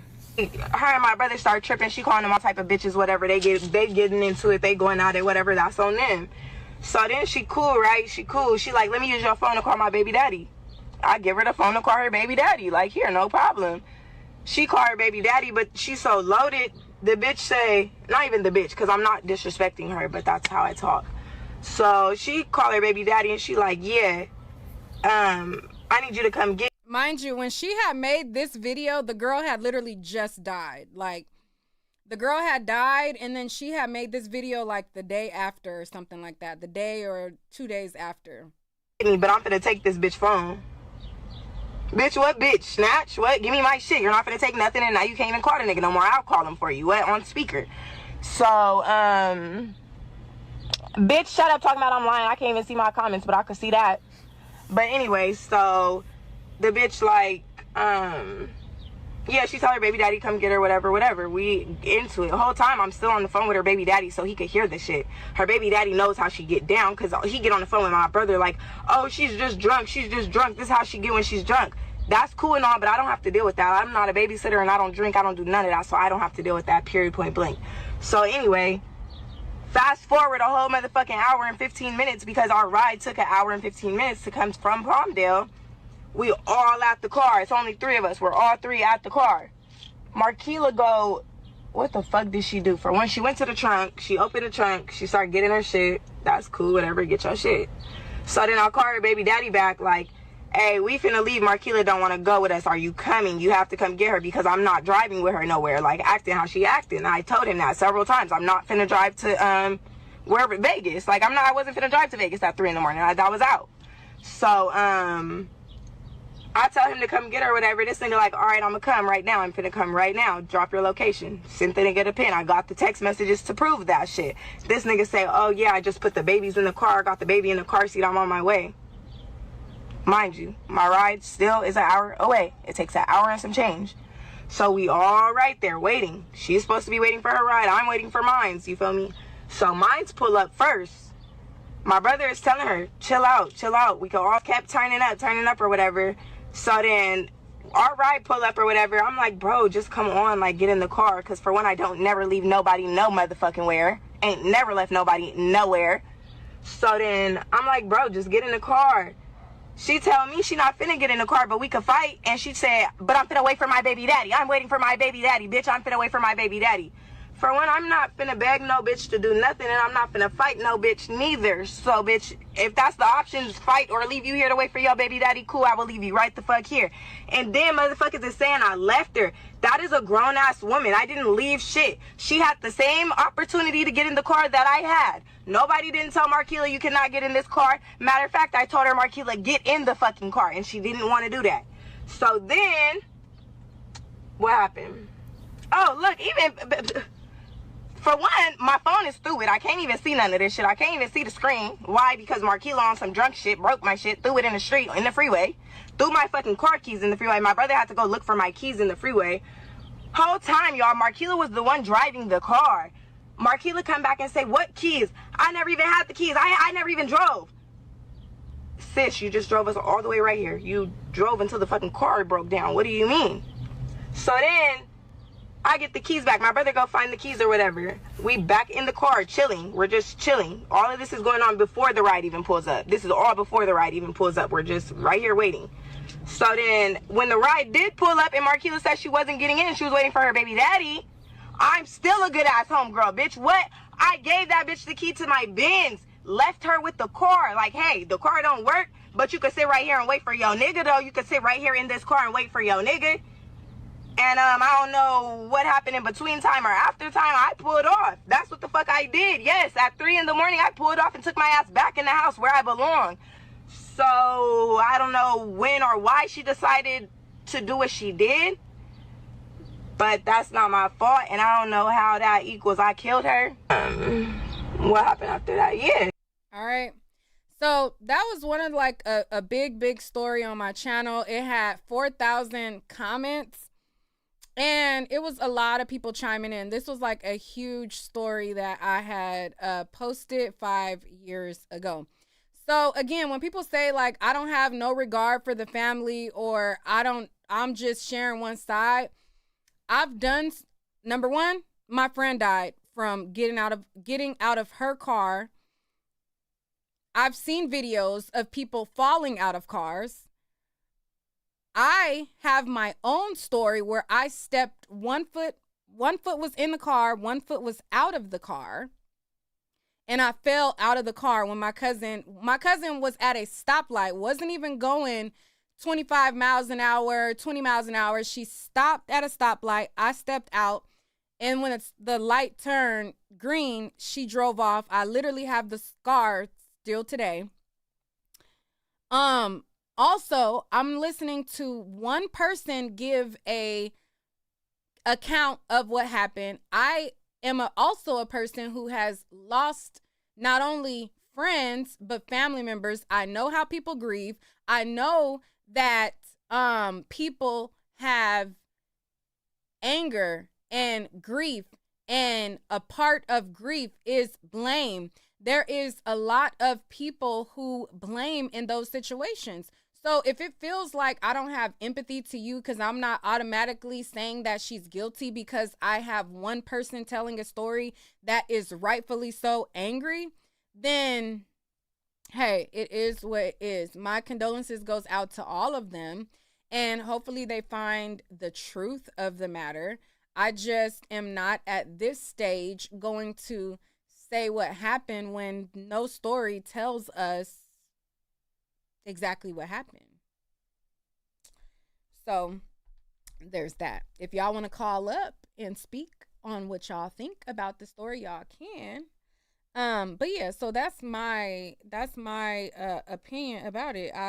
Listening to the story and being a person who I've told somebody, let me out the car, and got out the car. Being a person who stepped one foot out of the car, being young, lit, and turned,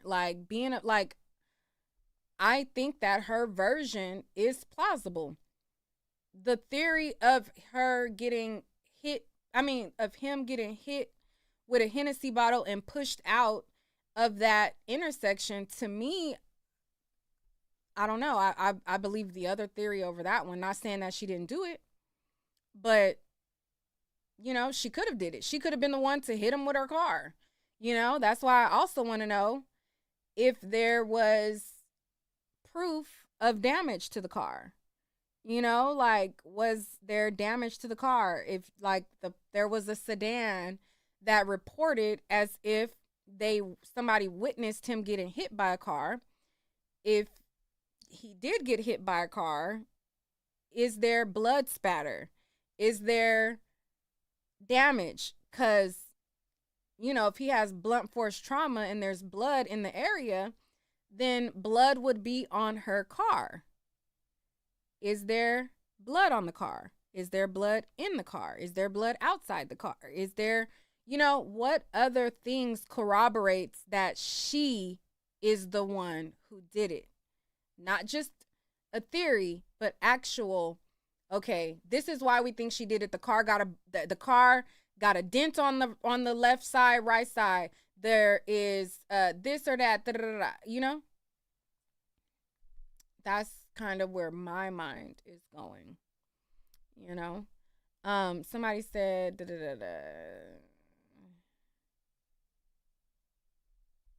So, y'all let me know what y'all think about it, and good night to you. Somebody said how when she was in California and they were in Georgia. Who's in Wait, what? What are y'all talking about?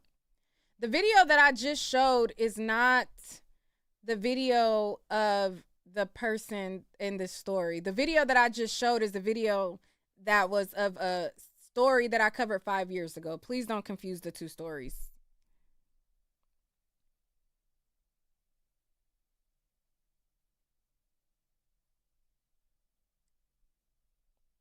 The video of the girl speaking about California is the story that took place in California 5 years ago. So please don't confuse the two. But yeah, so we went over a lot in this video. Hopefully, you know, it is what it is. Whenever I do stories where I don't go with popular opinion, child, you know, it's to be expected. It's to be expected. And to the people who feel like I'm shading the aunt, I'm not shading her. I know that she's grieving, and I know that she's hurting, and I know that she wants answers. But the truth is, she did say, this is a contradiction, this is a contradiction, this is a contradiction. And then she did offer her own theories that contradicted one to the other. Like, that's not dissing her. That's not shading her. That's not feeling bad for her. That's not me, you know, and if I'm not crying or whatever, I mean, I don't, you know, I don't know what to tell you. But if there's anybody who wants me to drop the link, let me know. If not, then we can end the stream. But I just wanted to make sure to go over everything that I was able to uncover. But child, you know, that's why a lot of people don't be liking my coverage, child. They be liking the YouTubers that just go with whatever is popular opinion. Maybe I'll do a social experiment, okay? Maybe I will do a social experiment and only give y'all commentary on what popular opinion says are the facts. Because the most successful YouTubers, that's what they do. Like, they just go with whatever popular opinion is and they run that narrative. I don't like to do that, but child, we could start doing that if that's what make y'all sleep better at night, honey. You said what's understood don't need to be explained. Yes. Yes, definitely an acquired taste. Yes, tragic accidents do happen. The phone will definitely prove the location as well. Yeah, that would definitely. That would. You said that's boring. I mean, y'all said not the NPC. You know what other people they doing chat GPT prompts. I mean, it's working for some people. But that's what they also doing too, is they reading to y'all videos based on chat GPT prompts.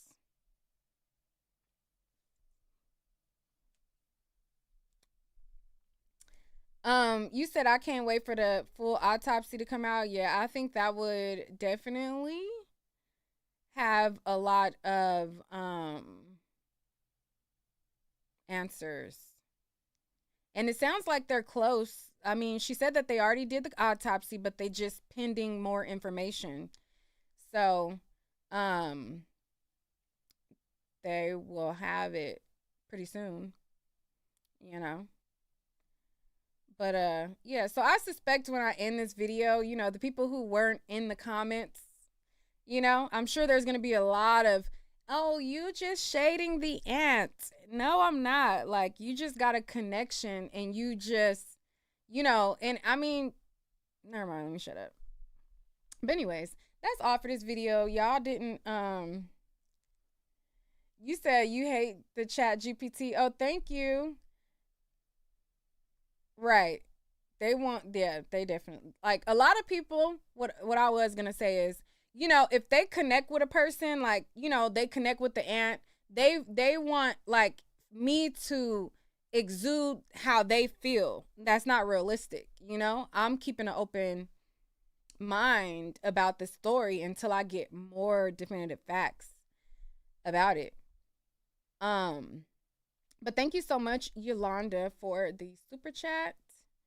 Yeah, that would not be me, child. That would be somebody else. But yeah, so if y'all didn't want to come on, then I'll talk to y'all later.